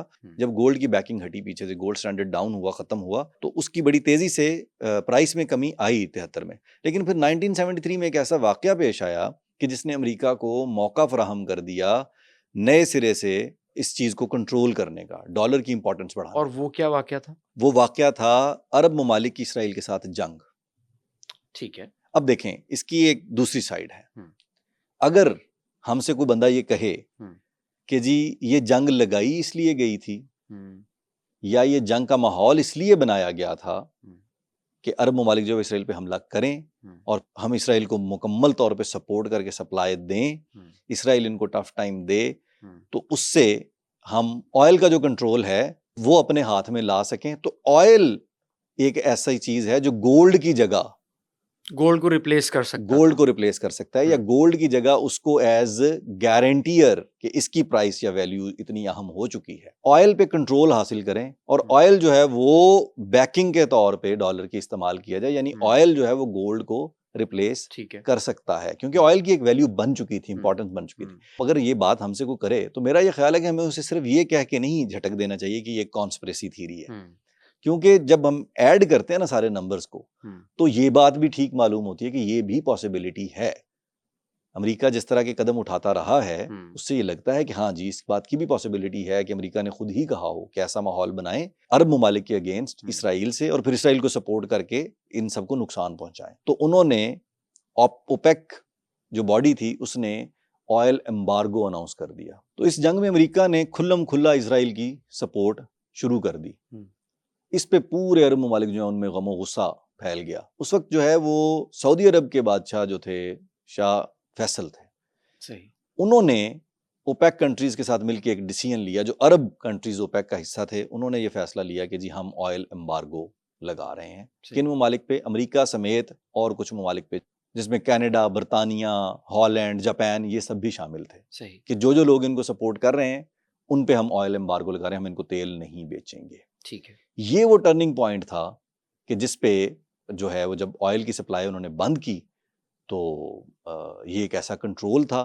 अमेरिका जो है वो इसराइल को सपोर्ट कर रहा था जिसकी वजूहात कुछ भी हो सकती हैं, वो मल्टीपल रीजंस नज़र आती हैं हमें कि वो खित्ते में अपना फुटप्रिंट रखना चाहते थे, अमेरिका के अंदर जो जूश लॉबी थी वो उनको फोर्स कर रही थी, या वो समझते थे कि जी हमारा सबसे बड़ा एलाय इस जगह पे जो है वो इजराइल है, तो इसको सपोर्ट करना चाहिए, जो भी उसकी वजूहात रही हो। बहरहाल अमेरिका ने उस वक्त खुल के, अमेरिका जिस तरह गोल्ड स्टैंडर्ड पे खुल के सामने आ गया कि जी अभी हम गोल्ड नहीं दे रहे, तो वो खुली बदमाशी पे उतर आया कि जी इजराइल को हम सपोर्ट करेंगे, उसका कोई नुकसान या फायदा हम कैलकुलेट को किया ही होगा उन्होंने, वो बड़े समझदार लोग हैं इन मामलात में। अमेरिका तो खुद उस वक्त भी बहुत बड़ा प्रोड्यूसर था, ऑयल का एम्बार्गो अमेरिका के लिए इतना बड़ा प्रॉब्लम कैसे बन सकता था? जवाद, मैंने पीछे भी जिक्र किया कि अमेरिका की इंडस्ट्रियल नीड्स जो हैं वो अपनी जगह पे थी, तो उन सब में जो वो खुद प्रोडक्शन करते थे, उस प्रोडक्शन को या तो कंट्रोल किया हुआ था या उस प्रोडक्शन में कैपेसिटी ही इतनी थी कि 1973 में भी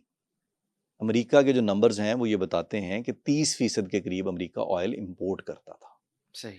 और आप उसका अंदाजा इस तरह लगाएं कि इंडस्ट्रियल यूसेज तो अपनी जगह, लेकिन आम आदमी पे किस तरह से इम्पैक्ट आया कि जो ये एम्बार्गो लगने से ऑयल की मार्केट में अवेलेबिलिटी कम हुई, क्योंकि इन्होंने उन मुल्कों को नहीं बेचना, तो जिनको बेचना है उनको बेच रहे हैं। नतीजा क्या निकला कि अमेरिका के अंदर 30% ऑयल की जो है वो कमी एकदम से पैदा होगी, तो जो उनके पास 70% था उससे उन्होंने 100 कवर करना है।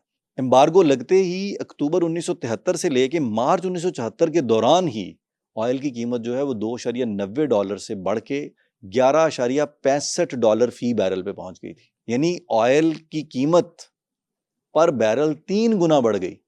इसका मतलब है कि इस एम्बार्गो ने असर किया। तो अमेरिका में लंबी लाइनें लग गई, पेट्रोल की राशनिंग स्टार्ट कर दी गई। अमेरिका में ये जो आज हम देख रहे हैं ना कि मोटरवे के ऊपर स्पीड लिमिट दे दी गई है कि जी 100 से ऊपर नहीं चला सकते, ये उस जमाने में अमेरिका ने अमेरिकन जो हाईवेज थी उनके ऊपर पाबंदी लगा दी कि जी 55 miles per hour, 55 miles per hour से ज्यादा आप स्पीड पे गाड़ी नहीं चलाएंगे ताकि तेल कम इस्तेमाल हो।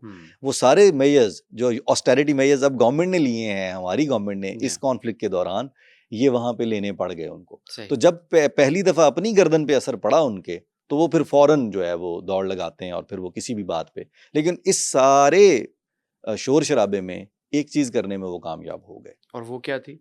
हाईवेज पर स्पीड लिमिट जो है वो कर दी गई 55 माइल्स पर आवर, कि इससे ज्यादा तेज गाड़ी आप नहीं चला सकते ताकि फ्यूल की बचत की जा सके। तारीख के अंदर ये पहला डिसाइसिव मोमेंट था जब ये तय हो गया कि मुल्कों की रगों में अब इकोनॉमी का खून जो है वो तेल की शक्ल में दौड़ेगा। सही। हर मुल्क जो है वो अब तेल पे इस कदर डिपेंडेंट है कि अगर तेल की सप्लाई में जरा सी फ्लक्चुएशन आएगी तो ये हालात पैदा हो जाएंगे। और महंगाई जो है वो 1970 की दहाई में अमेरिका के अंदर 14.80% तक भी पहुंची। सही। यानी ये हाईएस्ट नंबर था उस जमाने के मुताबिक। तो यानी ये एम्बार्गो या तेल की सप्लाई जो है उसका 30% इंपोर्ट होने के बावजूद भी उसने इम्पैक्ट किया। आपका सवाल ये था कि जी अमेरिका तो खुद भी तेल पैदा करता है, लेकिन जितनी उसकी इंपोर्ट का कुशन था उसने भी इतने बुरे हालात पैदा कर दिए। सही। अच्छा, इतने बुरे हालात में अमेरिका ने सरवाइव कैसे किया, और अमेरिका ने वो क्या पॉलिसी बनाई, वो क्या प्लान बनाया कि वो इस सारे से फातेह होकर निकले?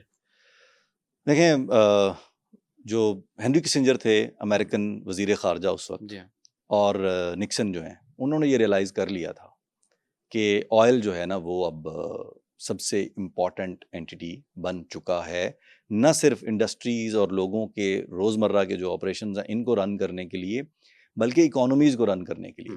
तो वो जो गोल्ड का चीज़ जो लैक कर रहे थे ना कि वो 20,000 टन सोने की बुनियाद पे जो उन्होंने गोल्ड स्टैंडर्ड सेट किया था, तो यहाँ पे फिर उन्होंने वो कार्ड प्ले किया कि अगर हम किसी ना किसी तरह ऑयल के ऊपर कंट्रोल अपना ले आएँ और ऑयल की बैकिंग डॉलर के पीछे लगा लें, तो फिर हम जो है वो फाते होकर निकल सकते हैं इसके अंदर से, फिर डॉलर अपने पाँव पे खड़ा हो जाएगा।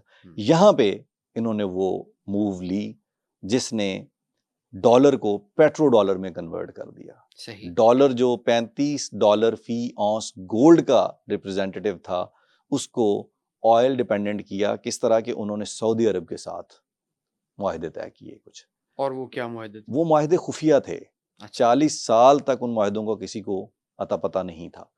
वो मुआहदे जो हैं वो ये थे कि उन्होंने प्लान ये किया कि डॉलर को अमर करने का तरीका ये किया है। जुलाई 1974 में अमेरिकी ट्रेजरी सेक्रेटरी विलियम साइमन को एक खुफिया मिशन पे सऊदी अरब भेजा गया, और उस मिशन का लार्जर मकसद आगे क्या था वो मैं एक्सप्लेन करता हूँ। विलियम साइमन जो हैं वो एक बॉन्ड्स ट्रेडर के तौर पे जाने जाते थे, बड़े शातिर आदमी थे। सही। उसने क्या किया कि वो सऊदी अरब आया और मिशन एक था कि आके अरबों को इस बात पे कन्विंस किया जाए कि जो तेल बेच के आपने खरबों डॉलर कमाए हैं या कमाएंगे, उनको आप किसी ना किसी तरह ना हमारी इकोनॉमी के सिस्टम में एंटर करें। सही। अब इस लूप में जो डील थी उसके दो हिस्से थे। पहला हिस्सा ये कि जी अमेरिका क्या देगा, और दूसरा हिस्सा ये कि सऊदी अरब जो है वो क्या देगा। दोनों तरफ से क्या लेन देन होगा, किसके एवज क्या मिलेगा। इस डील को इतना खुफिया रखा गया कि 40 साल बाद 2016 में अमेरिकी अखबार ब्लूमबर्ग ने केस करके कोर्ट में तो पब्लिक इंटरेस्ट में ये डॉक्यूमेंट्स खुलवाए। सही। और वो 2016 में फिर पब्लिक हुआ कि जी वो क्या तय पाया था। उस डील के दो हिस्से थे। पहला हिस्सा ये कि अमेरिका क्या देगा। ठीक है। अमेरिका ने वो जो जंग थी उसके बाद नतायज सामने आने शुरू हुए कि जी अब इस खित्ते में सिक्योरिटी की जरूरत है। तो अमेरिका ने सऊदी अरब को ये कहा कि जी देखें, आप एक अमीर मुल्क हैं, इतना ज्यादा तेल बेचते हैं और ये तेल एक बड़ी कीमती चीज है, तो इसकी हिफाजत भी बहुत ज़रूरी है और आपको भी हिफाजत की ज़रूरत है।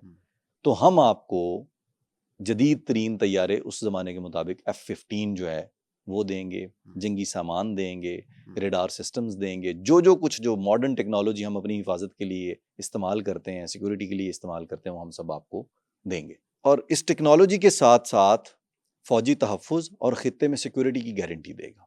ठीक है। इसके एवज सऊदी अरेबिया क्या देगा? सऊदी अरेबिया ये करेगा कि जी वो पूरी दुनिया को ये अनाउंस करेगा कि हम डॉलर के अलावा किसी करेंसी में ऑयल नहीं बेचेंगे। यानी अगर जापान, पाकिस्तान, फ्रांस, कोई भी दुनिया का मुल्क जो है वो गोल्ड दे, सिल्वर दे, कोई और करेंसी दे, अपने मुल्क की करेंसी दे, कोई और गारंटी दे, नहीं, वो एक्सेप्टेबल नहीं है। डॉलर एक्सेप्टेबल है सिर्फ। So dollar was automatically backed by the oil of Saudi Arabia. बिल्कुल ठीक। और लेटर ऑन फिर आहिस्ता आहिस्ता ओपेक सारे ममालिक जो वो भी इसमें शामिल हुए। अब ये गारंटी थी। इसके एवज साथ में अब वो जो विलियम साइमन था उसकी तेजी चेक करें ना, पूरी जमा तफरीक निकाली हुई थी कि जी हम आपको ये सब देंगे जिसकी आपको जरूरत है। और वो किस हद तक दिया उन्होंने, वो ये खुल के सामने आ गया रिसेंट कॉन्फ्लिक्ट के अंदर। लेकिन ये इल्यूजन उन्होंने उस वक्त बेची। और इसके एवज क्या होगा कि जी आप सिर्फ ये कर दें। अच्छा, अब आप अगर ये कर देंगे तो आप सिर्फ चूंकि डॉलर में डील कर रहे होंगे तो उन डॉलर्स का आप क्या करेंगे? आपको वो डॉलर्स जो हैं वो अपनी डेवलपमेंट के लिए इस्तेमाल करने के बाद और भी तो कुछ होना चाहिए ना, तेल तो कल को खत्म भी हो सकता है। तो आप ये करेंगे, ये डॉलर अमरीकी जो बैंक्स हैं ना उनमें रखवाएं, अमरीकी बिजनेसेस में इन्वेस्ट करें और जो है वो आप अमरीकी ट्रेजरी के बॉन्ड्स खरीदें। सही। ये इस रिलेशनशिप को और स्ट्रॉन्ग करेगा। अब आप समझें कि जी तेल पैदा होगा, तेल बेचेगा सऊदी अरब किसी और मुल्क को, करेंसी की गारंटी ये होगी। और इसके अलावा एक और चीज भी की उन्होंने कि जी आपकी जो करेंसी है उसकी बैकिंग के लिए हम ये करेंगे कि आपकी करेंसी डॉलर के साथ नत्थी हो जाएगी मुस्तकिल तौर पे। सही। तो वो 3 पॉइंट समथिंग जो है सऊदी रियाल अगेंस्ट $1 वो तब से लॉक्ड है कि जी अगर डॉलर ऊपर जाएगा, इस तरह करने से पूरी दुनिया में ऑपरेट हो रहा है, तो आपकी करेंसी ऊपर जाएगी। अगर डॉलर नीचे आएगा तो ये नीचे आएगा। हम डॉलर को ऊपर लेके जाएंगे, नीचे नहीं आने देंगे। आपके इस कदम से उसमें मदद मिलेगी और आपकी करेंसी ऑटोमेटिकली ऊपर अप्रिशिएट होती चली जाएगी। तो आज भी देखें ना, पूरी दुनिया की मोर और लेस करेंसीज अब इसी तरह ऑपरेट होती हैं। जो स्विफ्ट सिस्टम है उसमें भी पहले चीज डॉलर्स में कन्वर्ट होती है, फिर डॉलर से दूसरे मुल्क की करेंसी में कन्वर्ट होती है। तो ये वो स्टेप था कि सऊदी अरब, लेकिन तेजी उसके अंदर ये थी कि जी आप ट्रेजरी के बॉन्ड्स बाय करेंगे तो वो जो पैसे हमारे पास आएंगे उनको हम इन्वेस्ट करके तो जो जंगों का खर्चा है, जो खसारा है वो पूरा करेंगे, प्लस आपको सिक्योरिटी भी तो देनी है ना, हमें सिर्फ इसके अगेंस्ट ये चाहिए। तो आपकी जो सिक्योरिटी प्रोवाइड करने पे जो अखराजात आएंगे वो हम इस तरह पूरे कर लेंगे, पैसे आप वहां लगाएंगे, इन्वेस्ट करेंगे। सही। अब आप समझें, दुनिया को तेल चाहिए, तेल खरीदने के लिए डॉलर चाहिए, डॉलर लेने के लिए क्या करेंगे? अमेरिका को सस्ता माल बेचेंगे ममालिक, या अमेरिकी एलाइज को किसी न किसी तरीके से। वो एक मुल्क जो है वो अमेरिका को डायरेक्ट कोई चीज नहीं बेच सकता, ए कंट्री अमेरिका को डायरेक्टली नहीं बेच सकता, वो बी को बेचेगा, बी सी को बेचेगा, सी अमेरिका को बेचेगा कुछ और। सही। तो करते कराते अल्टीमेटली वो प्रोडक्ट मेहनत मुशक्कत की कमाई से वो डॉलर्स हासिल करने के लिए वो प्रोडक्ट्स अपने मुल्क की एक्सपोर्ट करेगा अमेरिका को, या अमेरिकी करेंसी हासिल करने के लिए। कॉम्प्रोमाइज प्राइसेस, ताकि वो तेल खरीद सके, ताकि उसके पास डॉलर हो और उस डॉलर से वो तेल खरीदेगा। वो डॉलर सऊदी अरब के पास जाएंगे और वो सऊदी अरब के पास नहीं जाएंगे, वो घूम के फिर अमेरिका चले जाएंगे। बिल्कुल सही। तो ये खेल जो है, इस खेल का नाम पेट्रो डॉलर है। सो अल्टीमेटली अमेरिका तेल भी ले रहा था और वो डॉलर भी अपनी ही इकोनॉमी में इन्वेस्ट भी करवा रहा था। एग्जैक्टली। यानी जिनकी जरूरत है अपने मुल्क में डेवलपमेंट के लिए वो इस्तेमाल कर लें, बाकी जो है इन्वेस्टमेंट भी आप हमारे पास ही करेंगे। तो ये 70s में वो इसको सऊदी अरब के साथ डील डन करने में वो कामयाब हो गए और यही डील जो है वो पेट्रो डॉलर या डॉलर की जो गोल्ड बैक थी उसकी जगह डॉलर जो है वो अब ऑयल बैक्ड कंसिडर होने लगा। अब ऑयल का रंग होता है ब्लैक, तो जब उसने अमेरिकन करेंसी को बैक करना शुरू कर दिया डॉलर को, तो वो जिस तरह गोल्ड स्टैंडर्ड था, ये ऑयल स्टैंडर्ड जो है यानी ब्लैक ऑयल स्टैंडर्ड जो है वो ब्लैक गोल्ड कहलाना शुरू। बिल्कुल सही।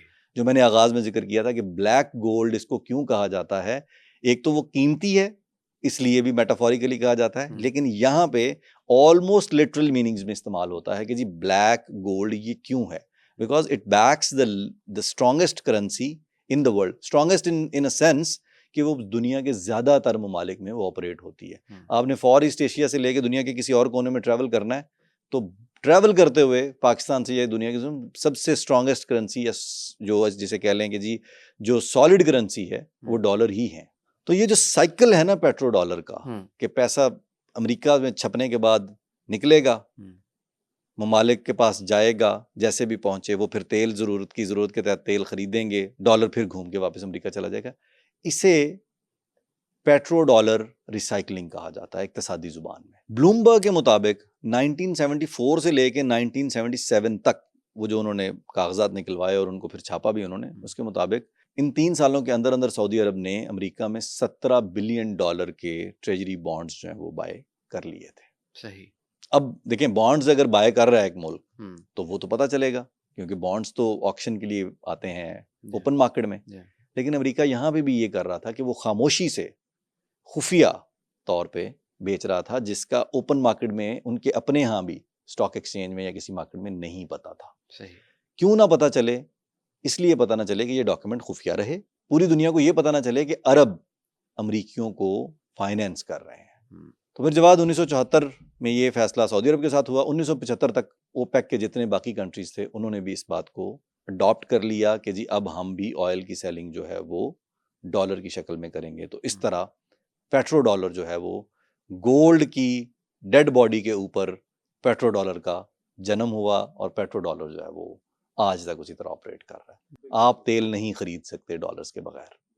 अच्छा उस्मान, एक थ्योरी है या यूं कहिए कि एक इल्ज़ाम बार बार लगता है कि दुनिया भर में जो लड़ी जाने वाली जंगें हैं, ख़ास तौर पे मिडल ईस्ट के जो कॉन्फ्लिक्ट हैं, उनके पीछे दहशतगर्दी नहीं बल्कि पेट्रो डॉलर को बचाने की वो कैंपेन्स हैं।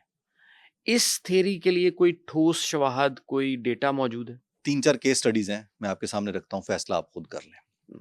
पहली केस स्टडी है सद्दाम और इराक की।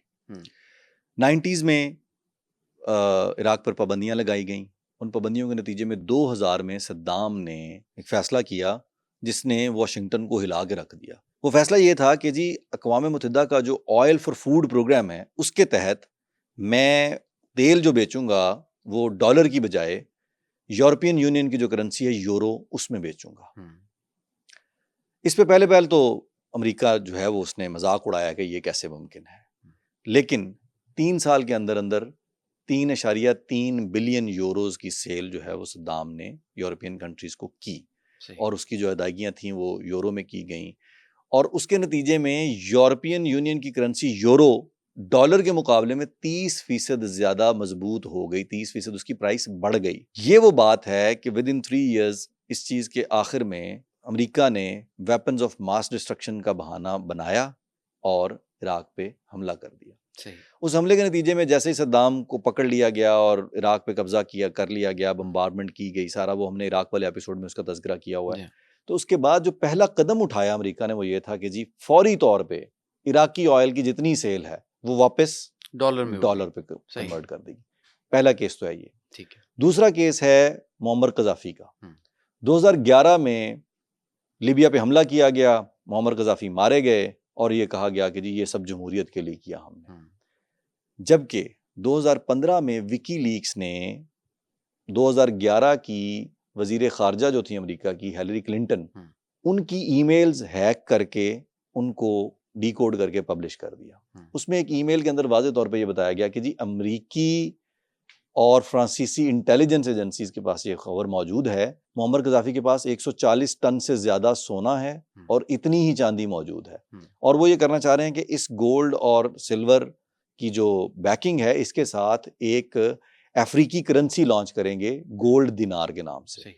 और वो जो गोल्ड दिनार है उस पर वो इनकरेज करेंगे अफ्रीकी ममालिक को और जो मिडल ईस्ट के कंट्रीज़ हैं इनको इनकरेज करेंगे कि जी आप डॉलर या किसी और करेंसी की बजाय ये जो हमारी यहाँ की करेंसी है इसमें ऑयल की सेल परचेज स्टार्ट करें। ठीक है। इस प्लान के फौरन बाद जो है वो हमला किया गया और लीबिया के साथ जो हुआ वो हमने देखा। तीसरी और चौथी केस स्टडी जो है उसे कंबाइंड कर लें आप, वो है वेनेजुएला और ईरान की। वेनेजुएला के पास दुनिया के सबसे बड़े तेल के ज़खायर मौजूद हैं, 303 बिलियन बैरल ऑयल है उनके पास। दुनिया के नंबर 1 ऑयल रिजर्वायर्स हैं उनके पास, और दुनिया के नंबर 4 ऑयल रिजर्वायर्स जो हैं वो है ईरान के पास। इन दोनों ने 2000 के बाद ये कोशिश की कि जी हम डॉलर से हट के तेल बेचेंगे। तो आपके सामने वेनेजुएला के ऊपर सख्त मुआशी पाबंदियां लगा दी गई, और अभी रिसेंटली क्या हुआ वो भी हमने देखा कि उनके सदर को ही उठा लाया, प्रेसिडेंट को उठा के ले आए।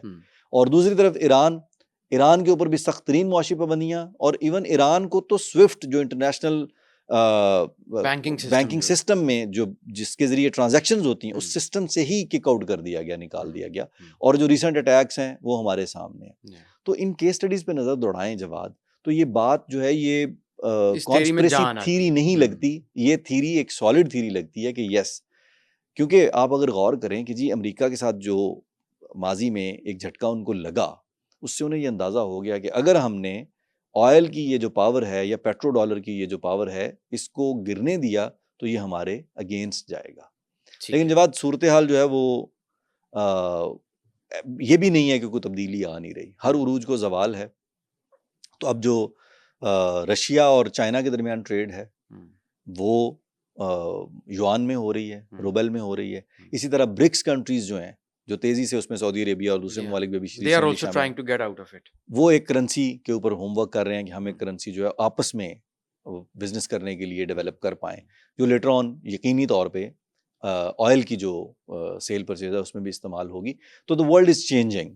और इसके साथ हम ये भी देख रहे हैं कि जो बहुत सारी कंट्रीज जो हैं वो अपने फॉरेन रिजर्व्स डॉलर में रखती हैं, लेकिन पिछले कुछ सालों से चाइना और इंडिया ख़ास तौर पे अपने जो फॉरेन रिजर्व्स हैं वो डॉलर से कन्वर्ट करके गोल्ड में लेकर आ रहे हैं।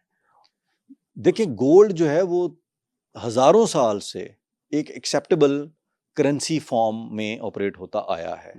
गोल्ड अब देखें, गोल्ड पे भी अगर कोई मुस्तकबिल में हम चले जाएं 100-200 साल आगे और कोई कहे कि जी गोल्ड भी ऐसी कोई चीज नहीं है, हमें जरूरत नहीं है इसकी, वो भी एक गारंटी है ना। जी हाँ। तो वो रिजर्वायर्स आप डॉलर में रखें या गोल्ड में रखें, लेकिन ममालिक अब इस बात पे गौर जरूर कर रहे हैं कि किसी एक मुल्क की करेंसी जो है उसके ऊपर इसको डिपेंडेंट नहीं हो सकता। फॉर इंस्टेंस जो यूरोपियन यूनियन ने एक मुश्तरका करेंसी बनाई है यूरो, वो किसी एक मुल्क की करेंसी नहीं है। उसमें गारंटी करने के लिए मल्टीपल कंट्रीज है ना कि भाई इन सब में ये एक्सेप्टेबल है। तो इस तरह की कोई करेंसी की फॉर्म हो और उससे रिजर्वायर्स को बैक किया जाए तो वो तो समझ आता है। बिल्कुल कोई ऐसी फॉर्म एक करेंसी की जो एक्सेप्टेबल हो एक रीजन में या पूरी दुनिया में, तो वो तो समझ आती है। लेकिन अगर किसी एक मुल्क की, तो ये तो सीधा सीधा ये है ना कि जी एक मुल्क की इजारादारी है, वो डिक्टेट करेगा। तो उस डिक्टेटिंग एलिमेंट से आहिस्ता आहिस्ता चीज़ें जो हैं वो अब बाहर निकल रही हैं। चाइना 2009 के बाद तो तेज़ी से तरक्की करते हुए वो चैलेंज कर रहा है अमेरिका को, हमारे सामने मौजूद है। रशिया और उनकी डायरेक्ट ट्रेड जो है वो युआन और रूबल में हो रही है। पाकिस्तान की साथ चाइना के साथ जो ट्रेड है उस पर भी ये बात ज़ेरे गौर है कि किसी स्टेज पे पाकिस्तान भी जो है वो युआन में ट्रेड कर सकता है। ब्रिक्स जो है वो अपनी करेंसी पे गौर कर रहा है। So things are getting apart. और रिसेंट कॉन्फ्लिक्ट के एंड पे आप देखें कि कौन विनर निकला। इस सारी कहानी में चाइना एक मजीद ताकतवर इकोनॉमी और कंट्री के तौर पे सामने आया, जो गारंटी करवा रहा है यूनाइटेड नेशन से इस मुआहदे की जो होने जा रहा है। ईरान जो है वो अपने जो उनका जो स्टैंस था कि हम अग्रेसर तो हैं ही नहीं, वो विक्टोरियस निकले। अमेरिका की जो अजारादारी थी खित्ते में वो चैलेंज हुई। ये जो अनबीटेबल कॉन्सेप्ट था कि जी उनकी सिक्योरिटी बड़ी ज़बरदस्त है, वो तो ये नहीं हो सकता, उसको भी चैलेंज हुआ। इजराइल जो उनका यहाँ पे बगल बच्चा था जिसके, तो सारी चीज़ें जो है वो डायनामिक्स बदल रहे हैं, सिक्योरिटी के, फाइनेंस के, ट्रेड के। तो इसी तरह पेट्रो डॉलर जो है ये कोई गारंटी नहीं है कि हो सकता है अगले 10 साल के बाद हम ये जो मेरा इशारा भी इसी तरफ था कि ख़ास तौर पे इस रीसेंट कॉन्फ्लिक्ट की वजह से, जिसमें कि अमेरिकन इन्फ्लुएंस मिडिल ईस्ट में कम होता नज़र आ रहा है और दूसरी तरफ चाइना एक उभरती हुई पावर के तौर पे सामने आ रहा है। तो लगता है कि पेट्रो डॉलर जो है वो शायद कुछ सालों में उस तरह अपनी साख बहाल नहीं रख पाएगा। जवाब देखें, कल तो किसी ने नहीं देखी, लेकिन जो आज के जो हालात वाक़यात हैं उनमें कुछ इंडिकेशंस जो हैं वो बहुत इंपॉर्टेंट है। फॉर इंस्टेंस सबसे पहले सऊदी अरेबिया ने पेट्रो डॉलर के लिए जो है वो अमेरिका का साथ दिया था। उसकी वजूहात उस वक्त की ज़रूरत के मुताबिक रही होंगी। अब जो है ये जो रीसेंट कॉन्फ्लिक्ट है इसमें जिस तरह सऊदी अरब ने जो रोल प्ले किया है वो बड़ा इंटरेस्टिंग है। यानी वो उस तरह से खुल के ईरान के खिलाफ जंग में छलांग नहीं लगाई उन्होंने, जो कि एक अच्छी बात है। दो ताकतवर मुल्क या दो बड़े मुल्क जो खित्ते में ऑयल प्रोड्यूसिंग कंट्रीज हैं, दो मुस्लिम मुल्क, उनको आपस में नहीं झगड़ना चाहिए। मेरा ख्याल है कि ईरान इराक वॉर और इस तरह के जो दीगर साबिका कॉन्फ्लिक्ट्स हैं उनसे सबक सीखे हैं हम सब ने। तो पेट्रो डॉलर की ताकत तब तक कायम है जब तक खलीजी ममालिक जो हैं वो ये तय करते हैं कि जी हम डॉलर में ऑयल बेचेंगे। अगर ये एक दिन बैठ के ओपेक तय कर ले कि जी हमने डॉलर में नहीं बेचना, हमने उसको गोल्ड के अगेंस्ट बेचना है या किसी और चीज के अगेंस्ट बेचना है, तो कहानी पलट जाएगी। और वो अब आसान भी है कि अमेरिका का वो जो रोल था नेट सिक्योरिटी प्रोवाइडर वाला, उस गुब्बारे से हवा निकलती नजर। लेकिन जवाब उसी में ये जो पाकिस्तान और सऊदी अरब के दरमियान डिफेंस पैक्ट्स हुए हैं, ये क्या इंडिकेशन है? पाकिस्तान और चाइना आयरन क्लैड ब्रदर्स हैं, कहा जाता है कि जी बड़े स्ट्रॉन्ग रिलेशनशिप हैं हमारे, और पाकिस्तान के ईरान के साथ भी ताल्लुकात अच्छे हैं, और पाकिस्तान जो है वो सऊदी अरब के साथ, हमारी तो एक इमोशनल अटैचमेंट भी है ना, मुस्लिम होने के नाते, फिर जो मुक़द्दस तरीन मुकामात हैं उनकी वजह से, तो वो जो एक अटैचमेंट है बरादराना जो सऊदी अरब के साथ हमेशा चलती आई है। पाकिस्तान के हमेशा सऊदी अरब के साथ बहुत अच्छे ताल्लुकात रहे हैं। तो अब उन ताल्लुकात में एक नया जो है एक गिरल इजाफा हो रहा है, एक इजाफा हुआ है कि उसमें पाकिस्तान की पूरी फोर्सेस जो हैं वो एक पैक्ट में आ गई हैं कि जी किसी एक मुल्क पे हमला, दूसरे मुल्क पे हमला तस्वुर किया जाए। तो अब ये चेन देखें ना कि अब खित्ते में कनेक्शन स्ट्रांग हो रहे हैं। ये मैसेज देता है कि जी सऊदी अरेबिया या दीगर ममालिक में, अब ज़रा यूएई थोड़ा जो है वो इंडिया और इजराइल के साथ, वो भी हमने तज़किरा किया यूएई वाले एपिसोड में। आज हमने इस एपिसोड में बड़े हवाले दिए हैं कि साबिक़ा एपिसोड में हम ये बात कर चुके हैं, तो वो ज़रा अलग हैं। बाकी सब के साथ ताल्लुकात सऊदी अरेबिया के भी अच्छे हैं, पाकिस्तान के भी अच्छे हैं, और ख़ित्ते में अगर ईरान के साथ भी इनके ताल्लुकात मुस्तहकम हो जाते हैं, और चाइना और रशिया जिनका रोल इस जंग में ज़्यादा प्रोमिनेंट हो के आया है, तो कोई इसमें वो नहीं है, दो राय नहीं है कि कल को पेट्रो डॉलर जो है वो ब्रेक डाउन कर जाए। लेकिन दूसरी तरफ जवाब 71 में जो सूरत हाल बनी थी अमेरिका के लिए, तो 74 तक उन्होंने उसका हल निकाल लिया था कोई। तो सऊदी अरब का ये जो रोल है, इसमें एक और नुक्ता जवाब बहुत इंपॉर्टेंट है। जो 1974 में साइन किया गया था पैक्ट के जी इस तरह से हम डॉलर में ही खरीदेंगे, बाय द वे वो टेक्निकली वो 2 साल पहले वो कॉन्ट्रैक्ट ख़त्म हो चुका है। वो 50 साल के लिए कॉन्ट्रैक्ट किया गया था, तो 2024 में उस कॉन्ट्रैक्ट की जो मयाद है वो ख़त्म हो चुकी है। तो उसको अभी तक सऊदी अरब ने रिन्यू भी नहीं किया। So it is another indication कि जी मुआहदा तो ख़त्म हो चुका है। तो सऊदी अरब अब किसी तरह की मॉरल उसके अंदर भी नहीं है, किसी मॉरल बर्डन में, कि जी मुआहदा तो हमने पूरा किया, अब हम फैसला खुद करेंगे। बिल्कुल। तो सऊदी अरब जो है उसका फैसला इस सारी कहानी में बहुत इंपॉर्टेंट होगा। अगर सऊदी अरब को ऐसा फैसला ले लेता है कि किसी और करेंसी में, किसी और फॉर्म में, फॉर इंस्टेंस ये जो आजकल डिजिटल करेंसीज हैं, इनका कोई ऐसा सॉलिड सिस्टम आ जाए अगले चंद सालों में, तो कुछ बईद नहीं है कि जी डिजिटल करेंसीज के जरिए ही ट्रेड स्टार्ट हो जाए। यू नेवर नो कि अब वो इसका भी हल निकल सकता है, हैट में से कौन सा कबूतर निकाल लें। बिल्कुल। But today as of now हमें ये लग रहा है कि जी अब ये जो अजारादारी है वही हर उरूज को ज़वाल है। उन्होंने दूसरी जंग अजीम से लेके अब तक जो है वो तकरीबन ऑलमोस्ट 100 ईयर्स बनते हैं, या चलें वो 80 साल बनते हैं, इनको एंजॉय किया बहुत ज़बरदस्त तरीके जी से, हाँ, लेकिन अब जो है वो पिछले कुछ सालों से चीज़ें चैलेंज करती ही नज़र आती हैं। बिल्कुल। और मॉरल सुपीरियॉरिटी में डेंट एक आ चुका है और उसके बाद बारी मटीरियल जी, एक्सपीरियॉरिटी की भी तो मेरा है। तो ख्याल है कि मॉरल सुपीरियॉरिटी के अलावा जो उनकी एक साख थी ना कि जी सुपर पावर और ह्यूमन राइट्स के चैंपियन। ह्यूमन राइट्स के चैंपियन हैं और इनको हराया नहीं जा सकता, और ये जी इतने फ्लीट्स और ऐसा बहरी बेड़े और ये कर देंगे वो कर देंगे, वो चीज़ें किसी हद तक एक्सपोज हुई हैं कि जी हाँ। ऐसा है नहीं जैसा नज़र आता था। कि बिल्कुल भाई ऐसे ही। ये वो जो इम्प्रेशन था कि जी आए और फटाफट से इराक पे हमला किया, बम्बार्डमेंट कर दी, अफगानिस्तान पे किया, एक टफ कंट्री जो है उसके साथ कॉन्फ्लिक्ट स्टार्ट हुआ है तो बहुत सारी चीज़ें एक्सपोज हो गई हैं। सो बिल्कुल ठीक। हिस्ट्री से हम सबक सीखते हैं और मुस्तकबिल के बारे में हम कुछ नहीं जानते, हिस्ट्री के हम तालिब इल्म हैं। उस्मान, आज की नशिस्त बड़ी सेर हासिल रही। Thank you. Thanks for having me. दोस्तों, 6000 साल पहले मेसोपोटामिया से शुरू होने वाला तेल का मामूली सफर आज दुनिया की सबसे बड़ी सियासत, ताकत और मईशत बन चुका है। एक नई एपिसोड में एक नए मौजू के साथ आपकी खिदमत में बहुत जल्द हाजिर होंगे। तब तक के लिए अल्लाह हाफ़िज़।